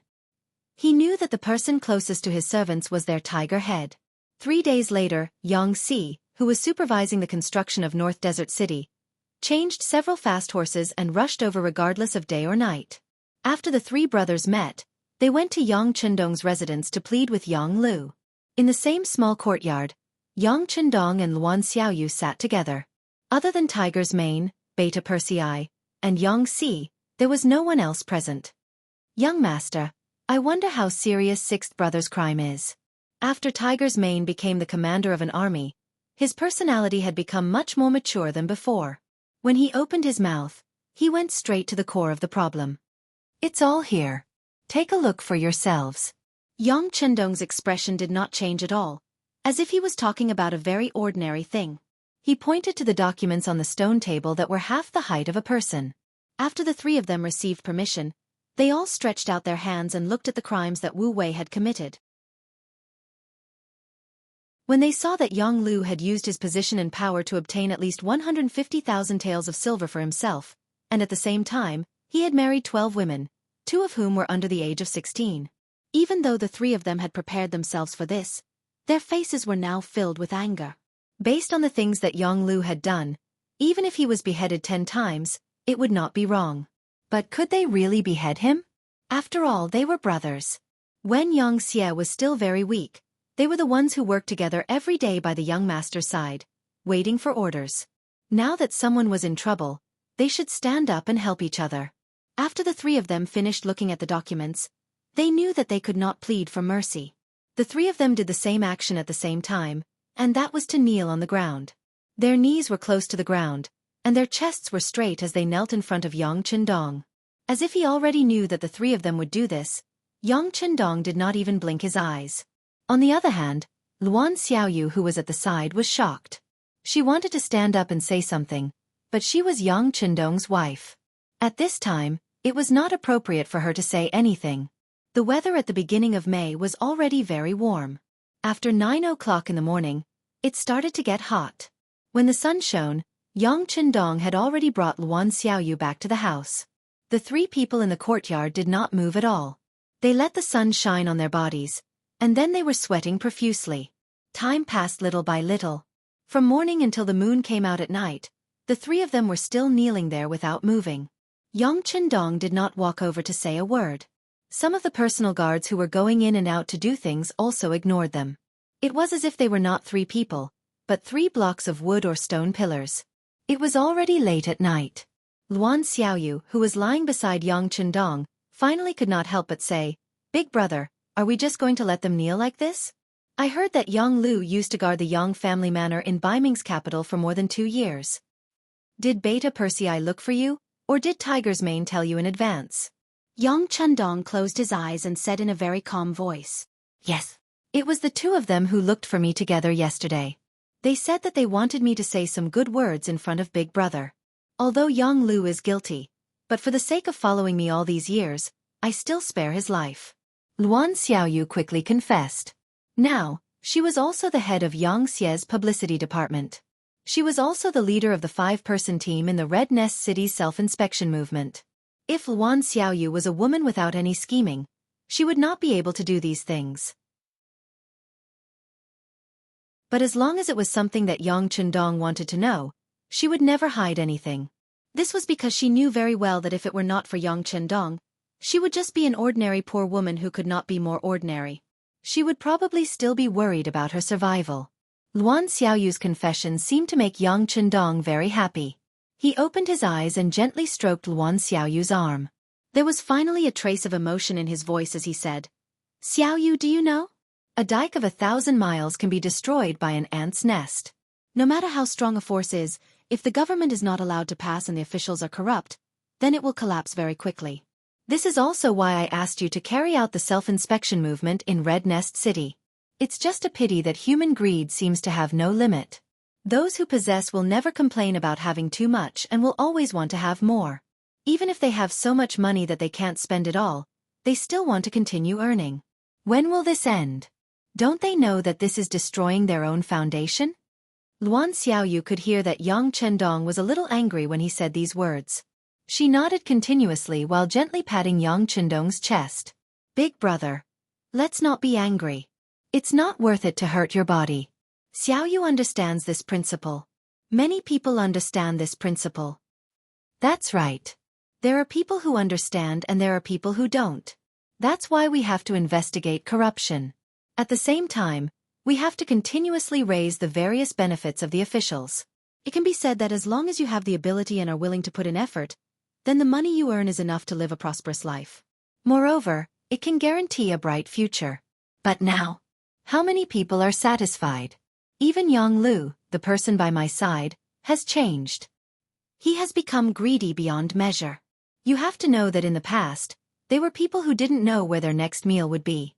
They helped me and I gave them everything they have now. Why don't they know how to be satisfied?" The more he said, the angrier he got. If Yang Lu lacked money, he could have asked him. Why did he have to accept bribes and use his power? Did he not know that there were many people watching his actions? Now that the matter had happened, it would not be easy for him to let go even if he wanted to. One had to know that it was his idea to vigorously promote the honesty of the officials. Now he had to slap his own face. How painful would that be? If this matter were to spread, where would his credibility be? In the future, How many people would be convinced by his words? How many people would believe him? Big brother, don't be angry anymore. At worst, I will come out and save him. No matter what, Yonglu is still your servant. Even if you want to deal with him, you have to have the final say. How can you do everything according to the law? Doing this will make some people admire your magnanimity, but at the same time, it will make some people bitterly disappointed. Although it is said that merits cannot offset demerits, merits are merits. Based on the fact that I have guarded the Yang family manor for more than 2 years and protected the safety of second sister and fourth sister, nothing can happen to me. Luan Xiaoyu changed her gentle appearance from before and became much more unyielding as she spoke. Luan Xiaoyu had carefully thought about these words for a day. Yang Lu was guilty and there was nothing wrong with punishing him. But since he was her big brother's servant, the punishment naturally couldn't be done according to normal laws. Otherwise, where would her big brother's superiority lie? Luan Xiaoyu was a woman. She was the kind of conservative woman in ancient times who regarded her husband as her sky. She didn't know what it meant when a prince was punished the same as a commoner. She also didn't know what freedom and democracy were. She only knew that Xianxia's family business was painstakingly built by her big brother. Then, he was the king of this power, the only king. No one could stop the king's decision. Otherwise, it would be disobeying the king's orders and going against the king. That would be bad people. No one could go against the king's will. This time, since the king was in trouble, as the king's woman, she should stand out and solve the problem. As for how to do it, she already had a plan and decision in her heart. You will handle it? Yang Chendong looked at Luan Xiaoyu with a suspicious gaze. His face was full of disbelief. Yes, if Big Brother believes Xiaoyu, then leave this matter to me. Yes, I plan to solve it like this. As she spoke, she put her small mouth next to Yang Chendong's ear and whispered a few words. Yang Chendong's gloomy expression finally returned to normal. His face also showed a trace of relaxation. You came up with this idea? It was Xiaoyu who came up with it. But I don't know if it will work. Luan Xiaoyu didn't dare to claim the credit. Yes, it should work.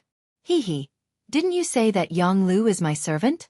Of course, I have the final say in how to deal with him. Hee, Aya, I suddenly don't feel sleepy anymore.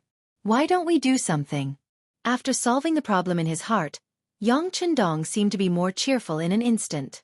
When he looked at Luan Xiaoyu, there was an indescribable expression on his face.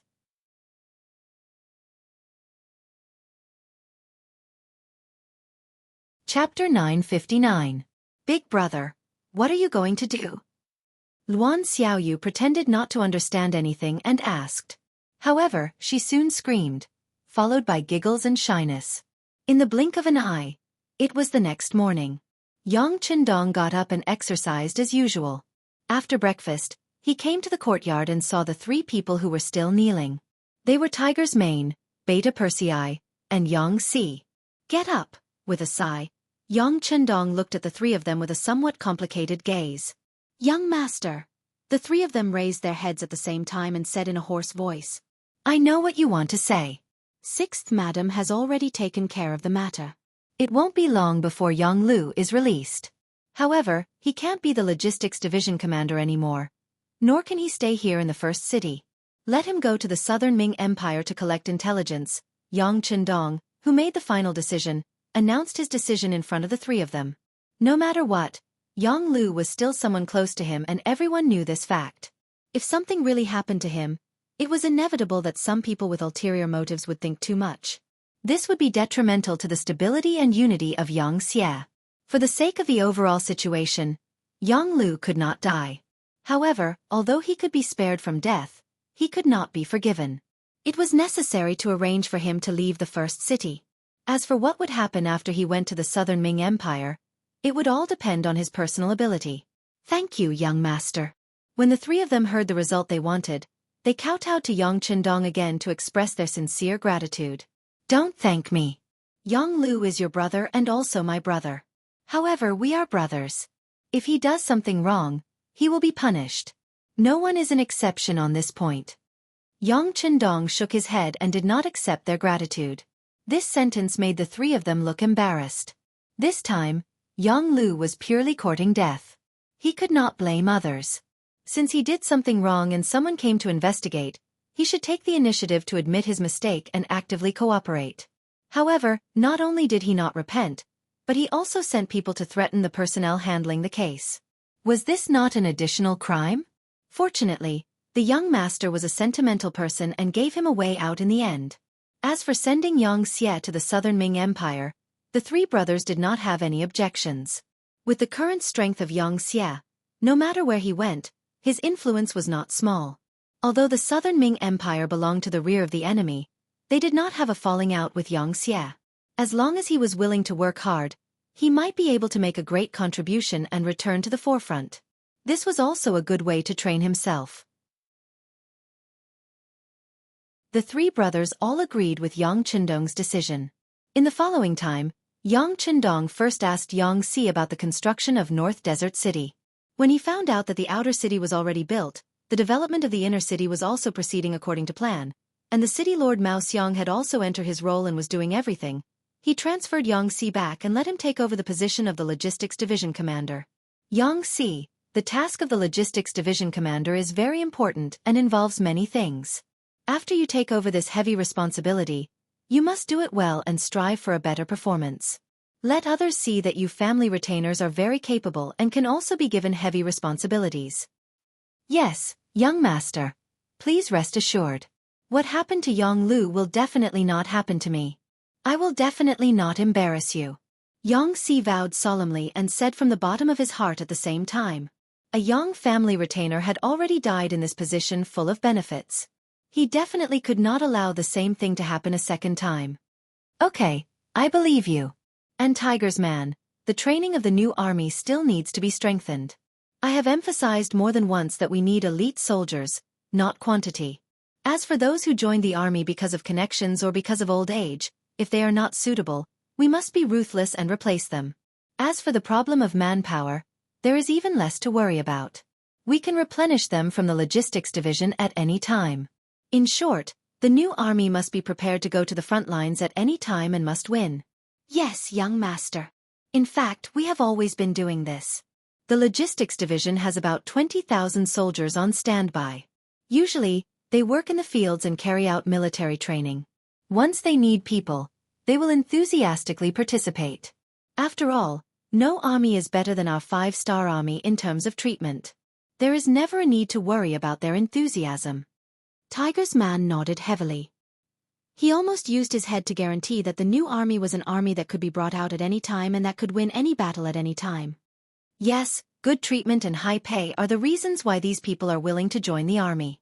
Just look at how the law and order can be stabilized so quickly after we have occupied so many places in the past few years. Are these people willing to be enslaved?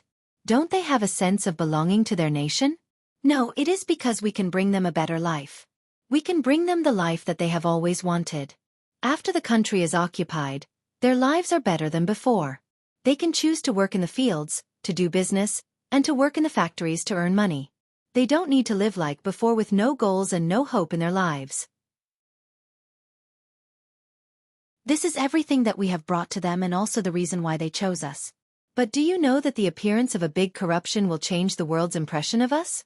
Corrupt officials are all sucking blood. Regardless of whether it is the countries or the peoples, it is all ill-gotten wealth. Once there are many such officials, only the people will suffer. Once they can't live anymore, what do you think they will do? They will choose to rebel and kill us. Therefore, the honesty of the officials is very important.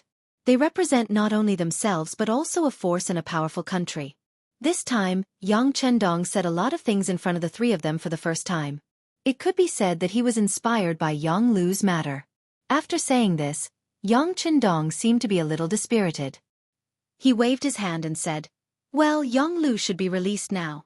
As brothers, go and see him and tell him what to do next.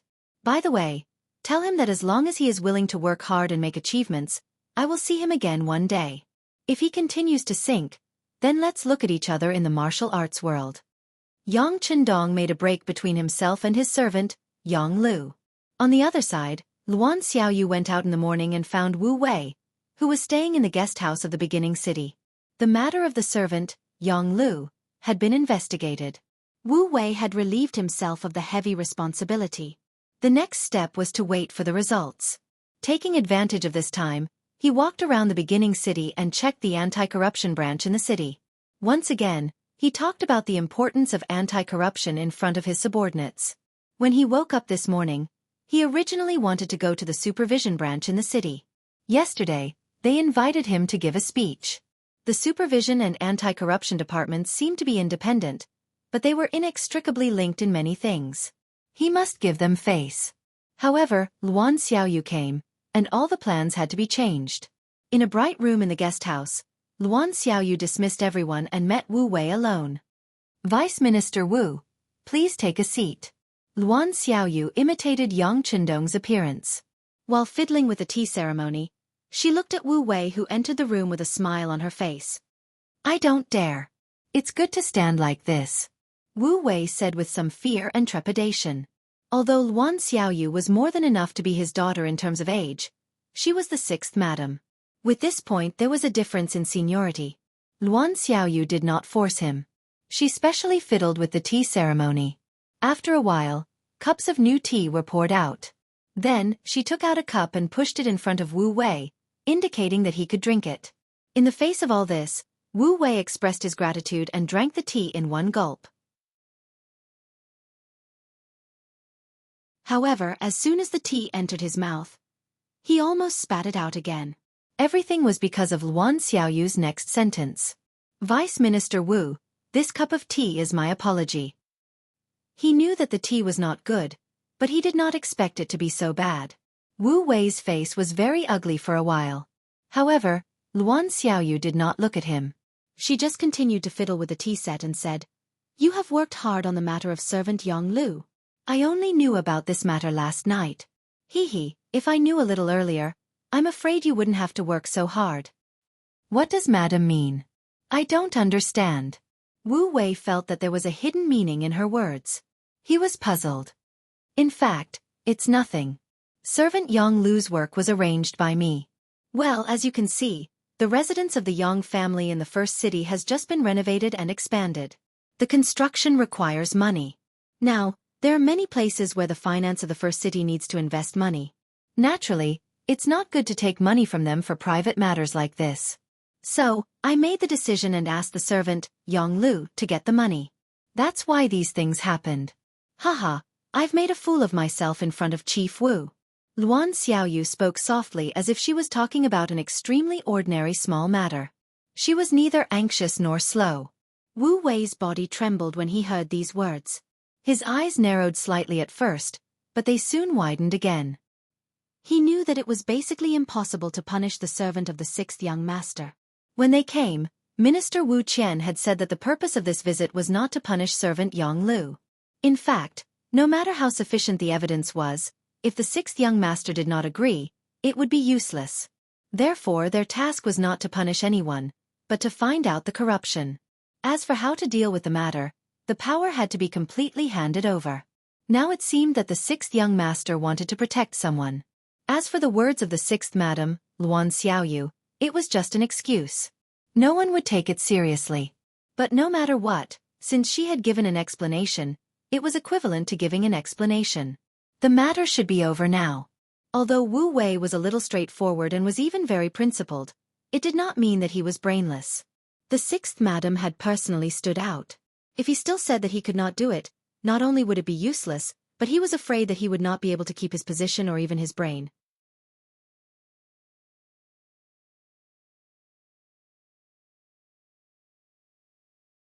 Chapter 960. Investigating the people around the sixth young master, regardless of whether there was anything going on or not, would not be a simple case. In fact, the political significance was greater than the practical significance. If the matter was not handled well, there would probably be people who would take the blame. This would be a kind of provocation to the sixth young master's authority. The sixth young master had contributed a lot to the Xianxia faction's success today. It was an exaggeration to say that anyone could be missing from the entire force, but Yang Chendong could not be absent. Even now, his words still made sense. If something happened to such a person, it would not take long for the entire Xianxia faction to fall into internal strife. Knowing this, they still dared to investigate the people around the sixth young master.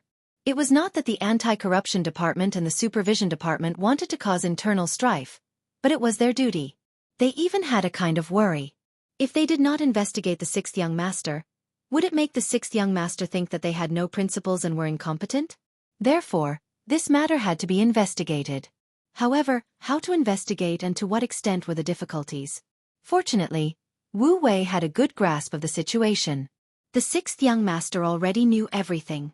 Now that the sixth young mistress had appeared to plead for mercy, a suitable excuse was placed in front of him. Of course, Wu Wei knew what to do. I see.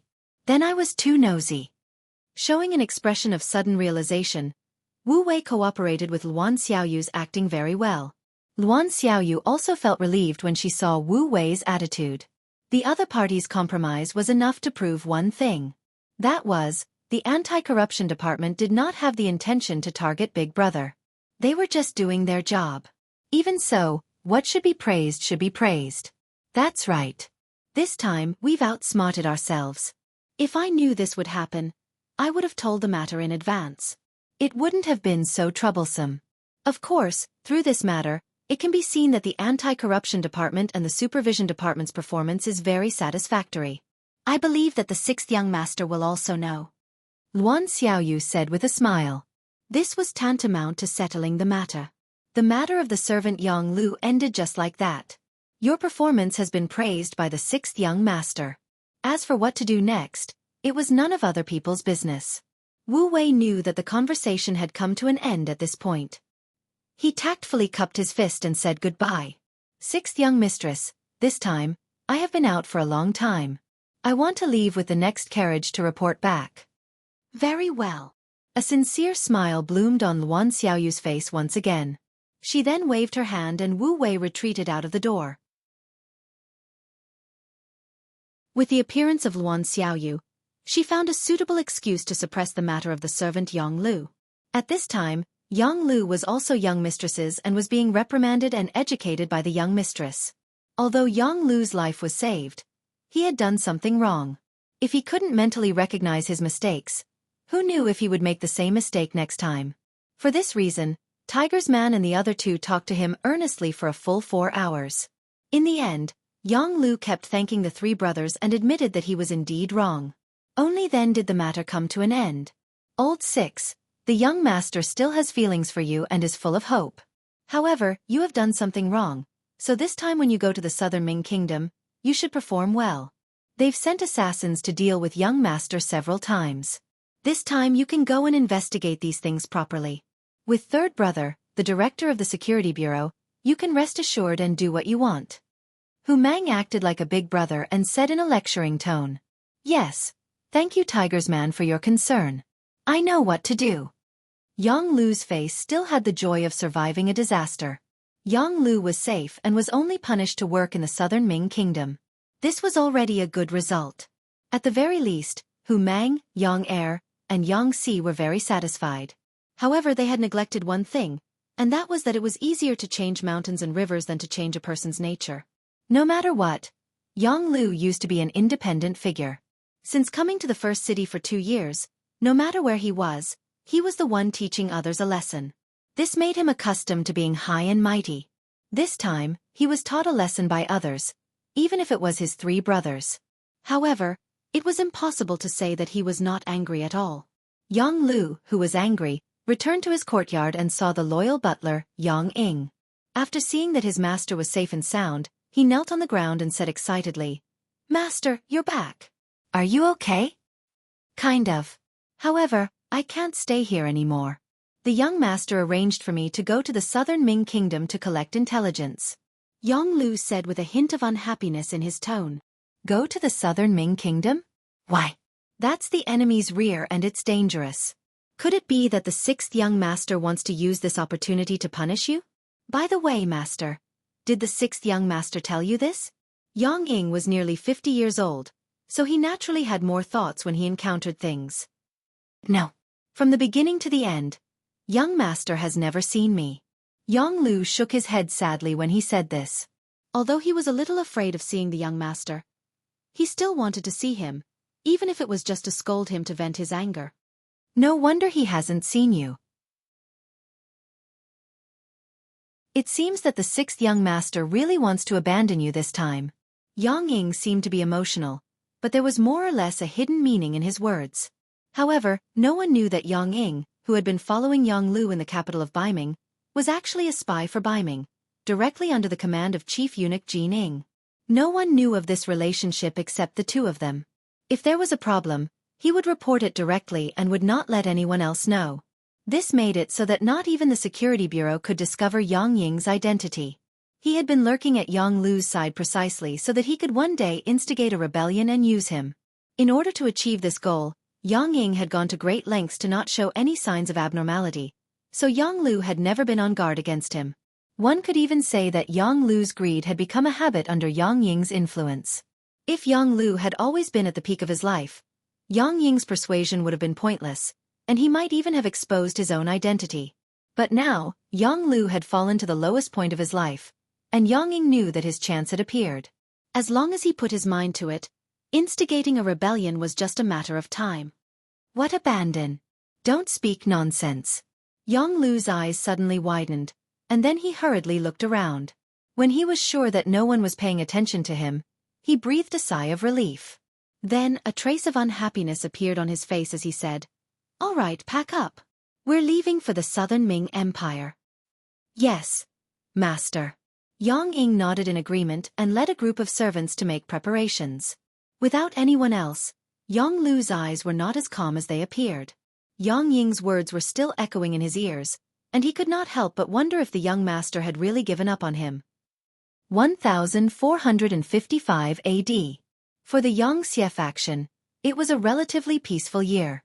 They rapidly developed their economy, distributed farmland, established businesses, and built factories and schools within their sphere of influence.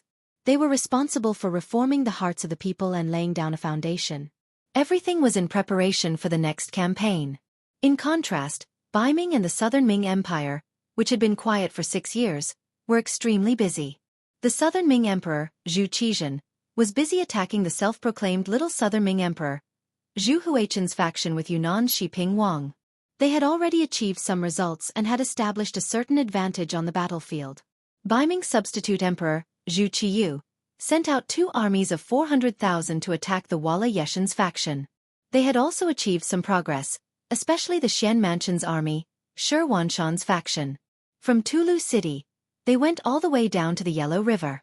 Using the advantage of guns and cannons, they took down Jingzhou. They killed more than 5,000 enemies and captured close to 10,000 enemies.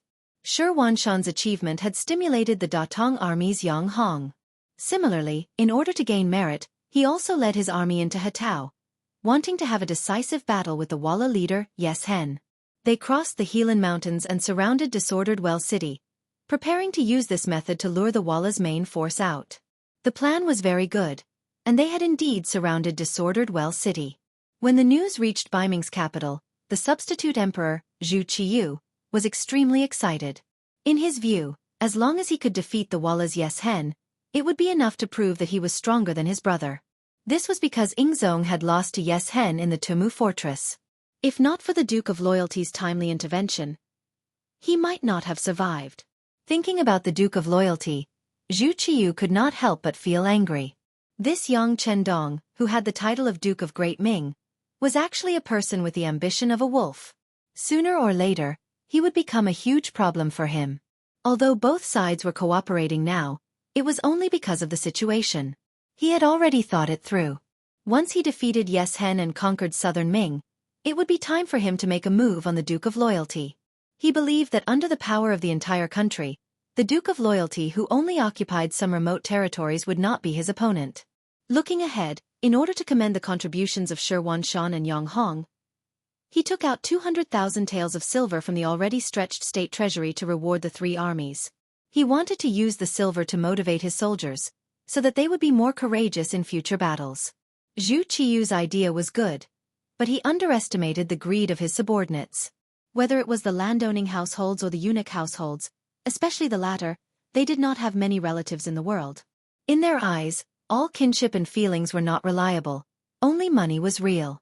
Once the 200,000 taels of silver were taken out, more than half of it was quickly divided among them. After being exploited layer by layer, when it reached the hands of Yang Hong and Shan, the 100,000 taels was reduced to 10,000 taels.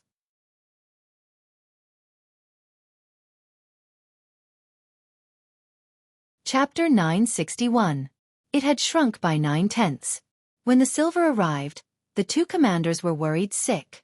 The soldiers all knew that the emperor had given them 100,000 taels of silver as a reward. But with this amount of silver, how much would each person get after dividing it among the 200,000 soldiers? It was better not to divide this amount of money. But if they did not divide it, it would affect the morale of the soldiers. What should they do? When they heard that the silver had already arrived, many generals and soldiers who had made outstanding contributions revealed looks of eagerness. Helpless, the two commanders could only take out 10,000 taels of silver to reward those who had made outstanding contributions. However, many more people did not receive a single tael of silver. This caused many generals and soldiers to begin to complain, and the morale of the army began to fluctuate because of this. It was also at this time that Yeshin's counterattack arrived. First, outside disorderly Well City in the Hatao region, 200,000 cavalry suddenly appeared. The momentum was so great that when the news reached the ears of Yang Hong, he had a face of disbelief. How can this be? Yeshen only has so many soldiers. How can there be so many enemies appearing all of a sudden? This is definitely not possible. The roar was still ringing out in the tent when the scout general who had made the report was already half kneeling on the ground. Commander, it's not only the Walla cavalry that's coming, but also the cavalry of the Ili tribe, present-day Turpan. We've already merged with them. Right now, their vanguard is about to make contact with our vanguard. Commander, please make a decision quickly. When he heard that Ili division had also sent out their troops, Yang Hong fell back into his chair with a putong sound. The situation was completely out of his expectations. Originally, he had many soldiers and generals. But now, everything had turned around. He had become the one at a disadvantage. In addition, when they were dividing the silver, many of the soldiers were still dissatisfied. With such morale, how could they fight against the enemy? Retreat to Helan Mountain and wait for reinforcements at Xianxia garrison. Yang Hong knew that time did not wait for anyone. He quickly gave the order. Retreating without meeting the enemy was because they did not have a proper plan. This caused the formation of the 200,000 Ming army to be messed up. Using this opportunity, the Walla and Ili division launched a frenzied attack. The Walla army that was surrounded in disorderly Well City also took the opportunity to kill their way out. Under the pincer attack, the Bai Ming army was defeated. More than 10,000 men died, 40,000 were captured, and many escaped. Even the 100 red coat cannons were lost. Only 10,000 men from the firearm unit retreated. When Yang Hong brought his army back to Xianxia garrison, the 200,000 men, only. This tragic situation made Yang Hong feel like vomiting blood. But the situation made him bite the bullet and ask for reinforcements from Baiming. Yang Hong in Hatao land was defeated. Yeshen was busy cleaning up the battlefield. While catching the deserters and settling the prisoners, he also ordered General Kun Sa to lead 30,000 men towards Lang Mountain. He wanted to go through Lang Mountain and Yin Mountain to break the siege of Shajing City. But his real purpose was to attack the Baiming Xian Fu army there. After surrounding Shajing City for nearly 2 months, Shan, who saw that the enemy had run out of food and was about to take down the city, suddenly received an urgent report from a scout. They had encountered too many defeated soldiers in front. They all said that Yang Hong was defeated. Now, Ili Division's cavalry was heading towards the Shajing city. Arriving in front of the map, Shan quickly determined that they would become the next target of Walla and Ili Division's allied forces. Their military strength was not far below the enemy. Shan had no choice but to give up on Shajing city that was about to be in his hands. He even gave up on Jingzhou city that he had just taken down and retreated to Sanbuchuan behind him. Shan was very clear that Jingzhou city was a lone city. Once the army retreated there, if the reinforcements did not arrive in time, just the 200,000 men army's food and drink would be enough to crush the city. Therefore, when making this decision, even though they knew that they would be punished for abandoning the city, no matter if it was Deputy Commander Ancient River, Ning Wenfeng, or eunuch Deng Chong, none of them had any doubts. More and more Datong Prefecture soldiers retreated from the battlefield and took the route of Jingzhou city. The appearance of these 50,000 people caused Shi Huanshan's army's morale to be even more lax. Some of the soldiers who did not know the truth actually followed these deserters, causing chaos to appear in the Xian prefecture soldiers who were affected. Under the urgent military situation, Shi Huanshan did not have time to make any more arrangements. He could only watch as chaos appeared in the army and retreated to Sanbuchuan City behind him. The enemy chased too hastily. Sanbuchuan City was not big. Even if the 4 gates were wide open, they would not be able to let in 200,000 men army in a short period of time. Many soldiers saw Kun Sa and his 30,000 steel cavalry chasing behind them. They had no choice but to give up on entering the city and head northeast. Their target was very clear. It was the largest city in the grassland, Shiqing. Many of them had heard of it before. It was a paradise for the Han people.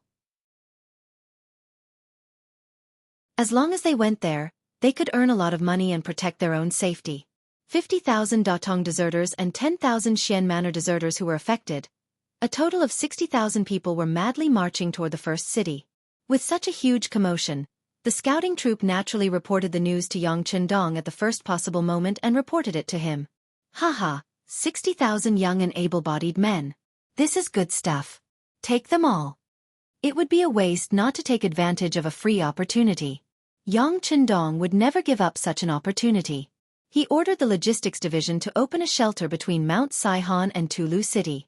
At the same time, he ordered the new army to go there and take charge of the security work.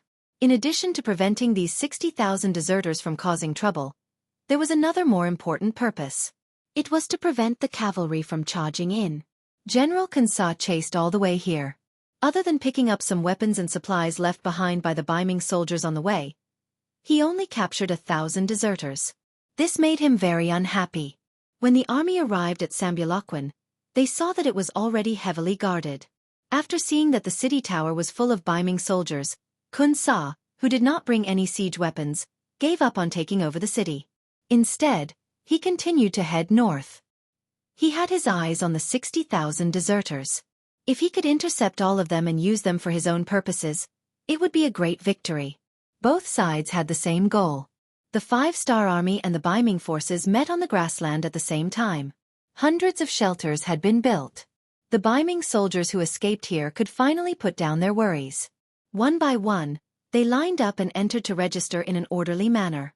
They were ready to enter Shiqing and join the logistics division. Around them were more than 20,000 cavalry soldiers. It was the new army led by Tiger's Man. Looking south from here, they could vaguely see the grassland cavalry army coming from afar. Kun Sa rode on his horse. Beside him were valiant warriors. Just as they were moving forward, the vanguard general and Keegan appeared in front of him on their horses. General, there is a large number of 5-star army soldiers with the 5-star flag in front. 5-star army? The army of the Heavenly Khan? Another deputy general, Wu Liji, said. General, before we came, General Yes Hen repeatedly told us not to be enemies with the 5-star army. Look. What are you looking at? Kun Sa's face was full of disdain. As the generals of the Ili army, their territory was not connected to the 5-star army. What they knew and understood were only some rumors.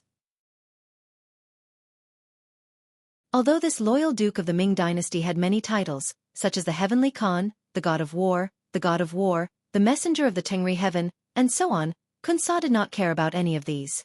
He only worshipped powerful strength. How many people do they have? A lot. Maybe not as many as we do, but it's not much different, Keegan reported. Haha, if they don't have as many as we do, what is there to be afraid of? We chased these 60,000 Ming dynasty soldiers all the way here. We are about to get them, and now you want us to leave? How can there be such a thing in the world? How about this, Keegan, you go and talk to them. We won't make things difficult for them. Don't the Han people have a saying that when we meet, we will share half?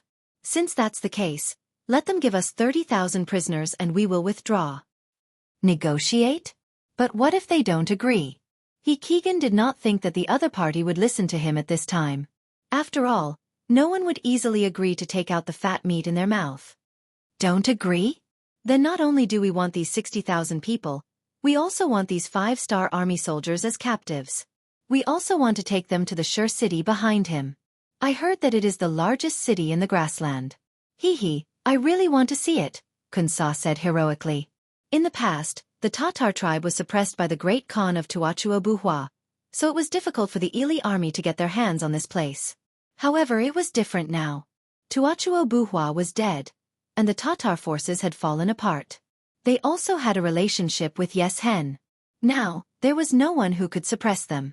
What was there to be afraid of? Furthermore, people had always said that the Han people were a bunch of herbivores. They valued Confucianism, which was the principle of being a person. It was said that the high officials in the imperial court were all led by these people. On the other hand, the military officers had a lower status. What was so scary about such a race and power? Perhaps as soon as his cavalry charged, these people would be frightened and flee in all directions, just like those Ming soldiers outside disorderly Well City. Didn't they flee when they saw them coming? Kun Sa treated the 5-star army as the Ming army. This was his biggest mistake. After receiving the order, Keegan turned around and returned to the front of the army.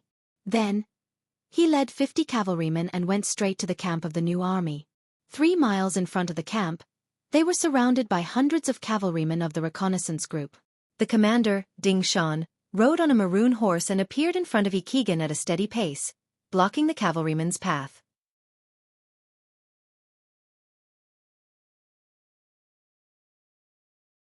Chapter 962. Go, call your Duke of Loyalty out. I have something to ask him. Keegan rode on his horse and did not care about the cavalry that outnumbered him. Just like Kun Sa, he did not care about the great Ming dynasty's cavalry. When Ding Shan appeared, he originally wanted to ask the other party what was the matter and why they were here. He didn't think that she would be so arrogant, directly asking to see the 6th young master. She even had such an arrogant look on her face. His anger immediately flared up. Who was the 6th young master? In the hearts of the soldiers, he was like a god. In the eyes of some people, he was like a second parent. In the military camp, when you were angry or drunk, you could scold anyone. Even if you achieved outstanding military service, you could point at your superior and scold him for a while. At most, you could just apologize after sobering up and everyone would still be good brothers and comrades. However, no matter what, no one dared to speak ill of the 6th young master. This was because they would be ostracized and criticized by everyone else. In the best case, they would immediately be discharged from active service. In the worst case, they would be punished or even beheaded in public. With such a noble authority, the person who came dared to ask to see him and even acted as if it was only natural. There was no smile on Ding Shan's face. It was as if he did not understand.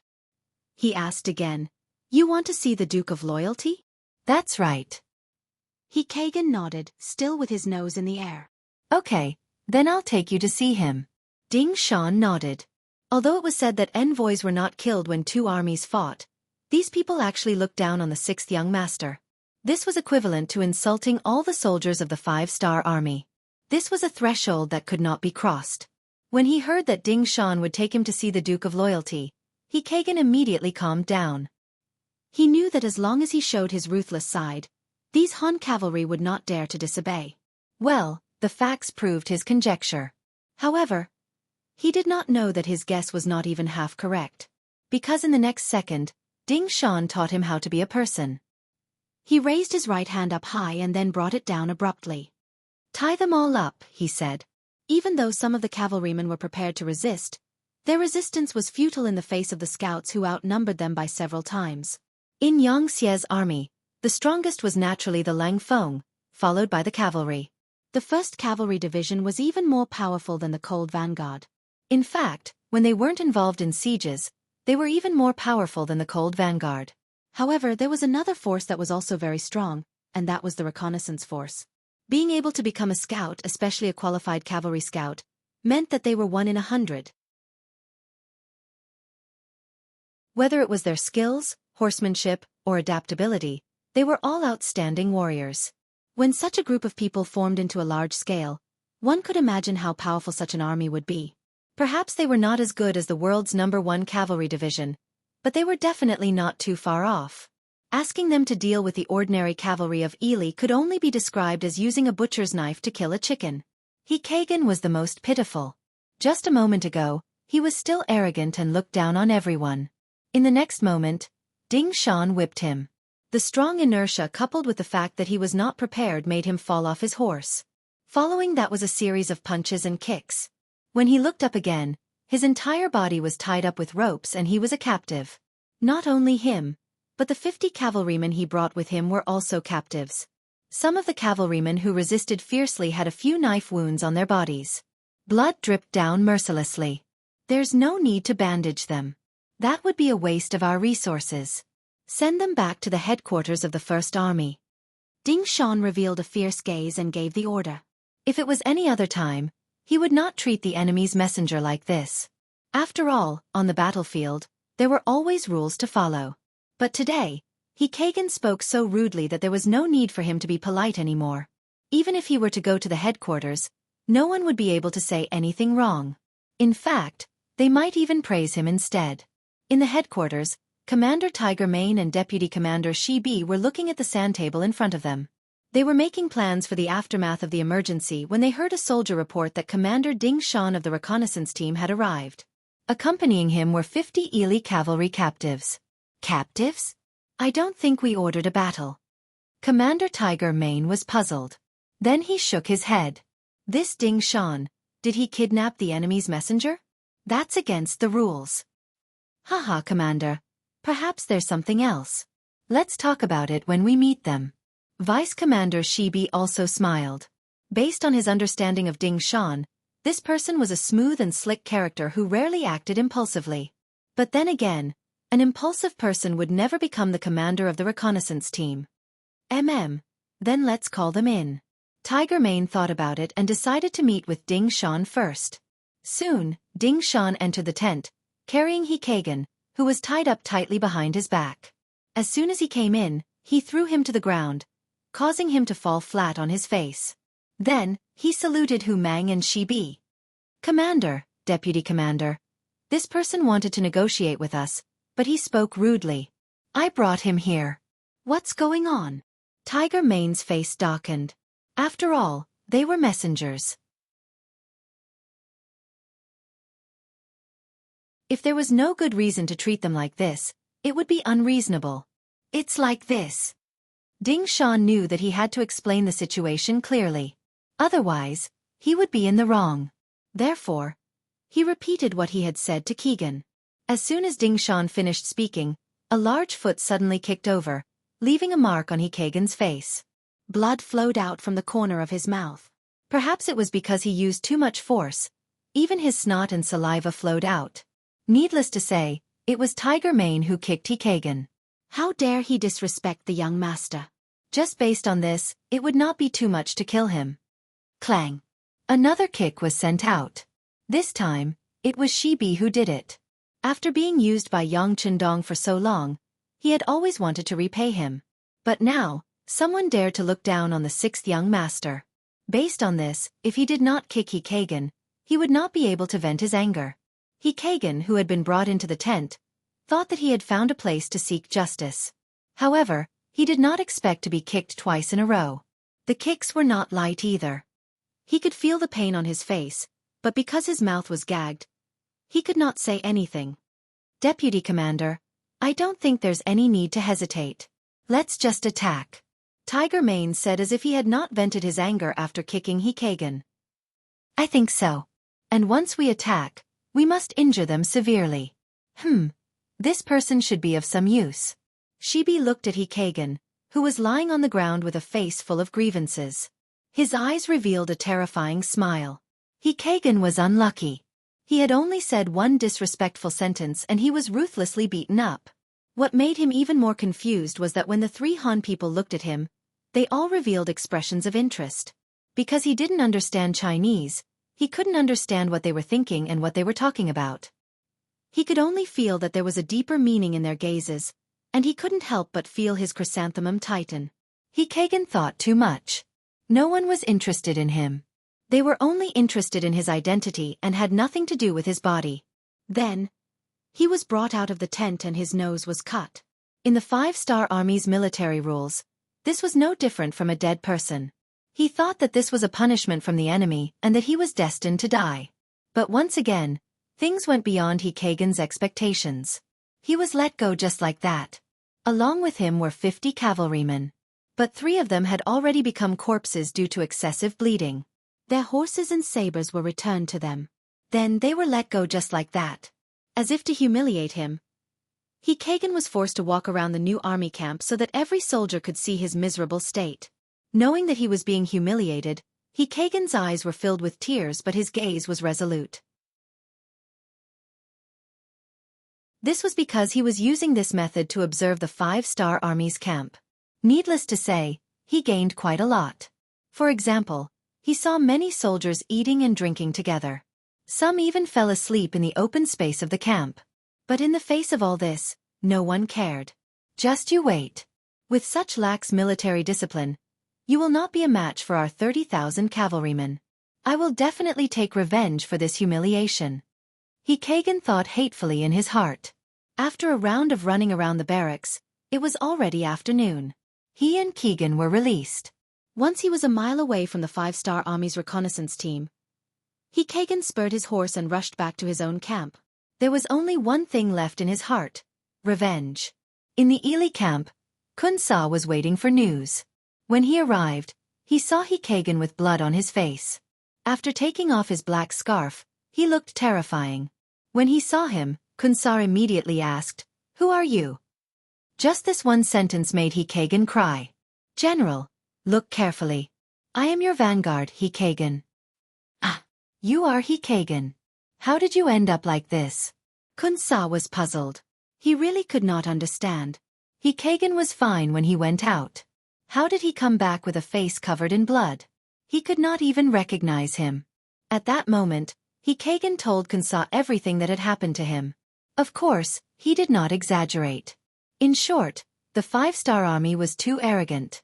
They did not follow the rules at all and did not take their 30,000 cavalrymen seriously. Most importantly, their military discipline was very lax.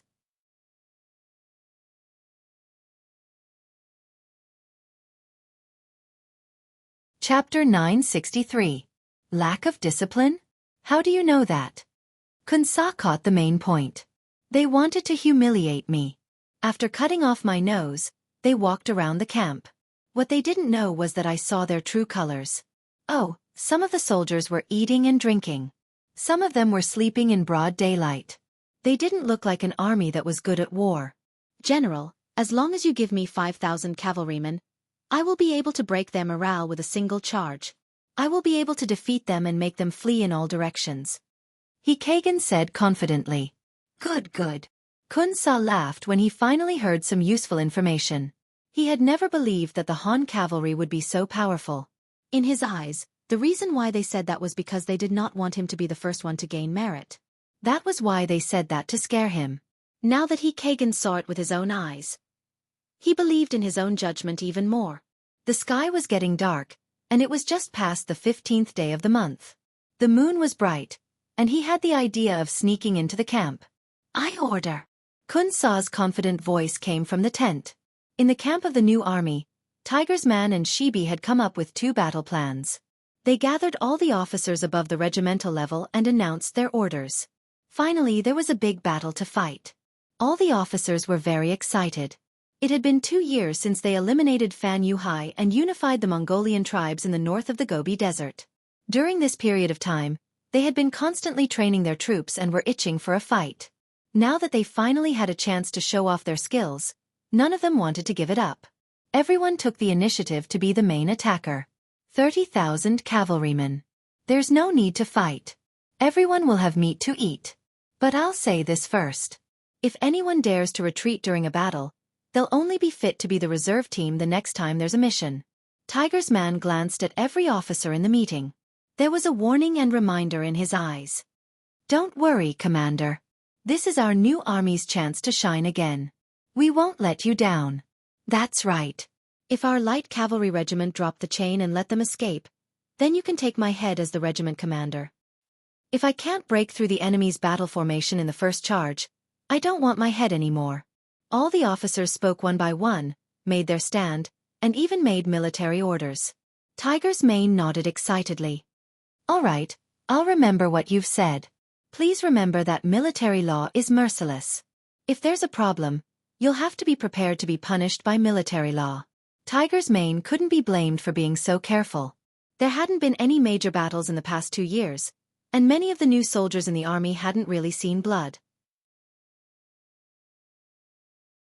Although the training had been targeted, a real battlefield and a drill were two completely different things.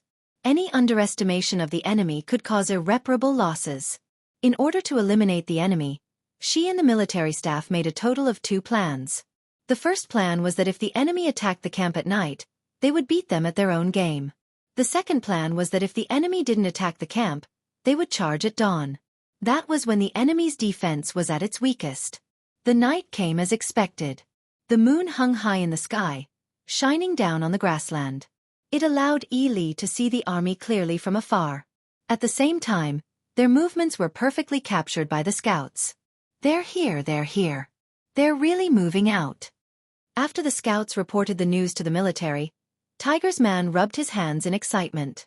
However, when he heard that the enemy only had 5,000 cavalry, he couldn't help but reveal a disappointed expression.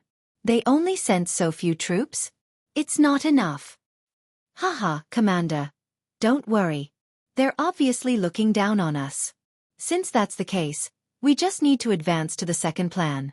She seemed to have understood the thoughts of his opponent. He must have let Keegan slip around during the day to show his weakness. Since that was the case, he would let them know the consequences of trusting his own eyes. Yes, that's right. Tiger's man nodded heavily. He then looked at the messenger and said, "Order the direct troops to stay behind and attack the enemy. The Tatar division will flank the enemy from the left flank. The recruit division will flank the enemy from the right flank. The light cavalry division will circle the enemy from the rear. The heavy cavalry division, the scouts, and the military will charge at the enemy from the front in an hour. Once the 2 red signal flares are used, the entire army will attack." After the order was given, a few messengers moved out and spread the news that the second plan was to be carried out in advance. Immediately, the various divisions and regiments that were already prepared on the outskirts of the camp all went to their respective destinations. Only the direct troops were left behind to prepare for an ambush. Keegan's face was wrapped in a black cloth, covering his somewhat frightening face.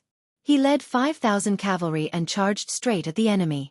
When he was only a mile away from the camp of the new army, he still didn't see anyone appear to stop him.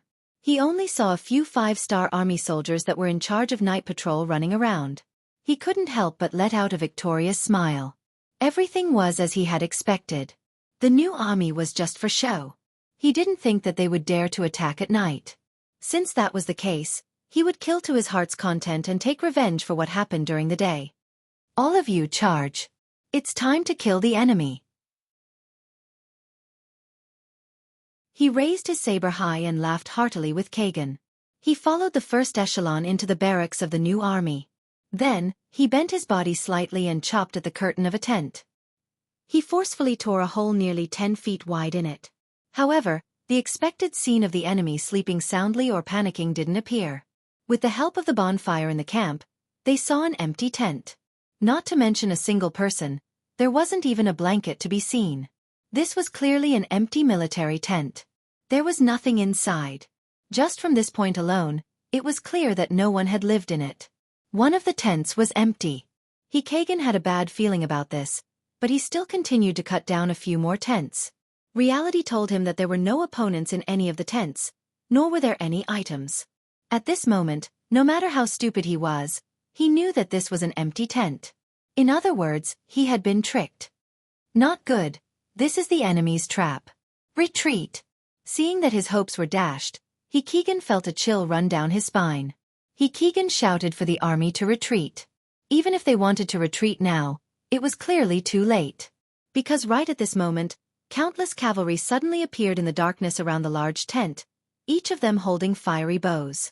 Under the loud shout of Commander Deng Yu, round after round of fire arrows flew through the air, landing in the midst of the 5,000 cavalry under the command of the Ili army.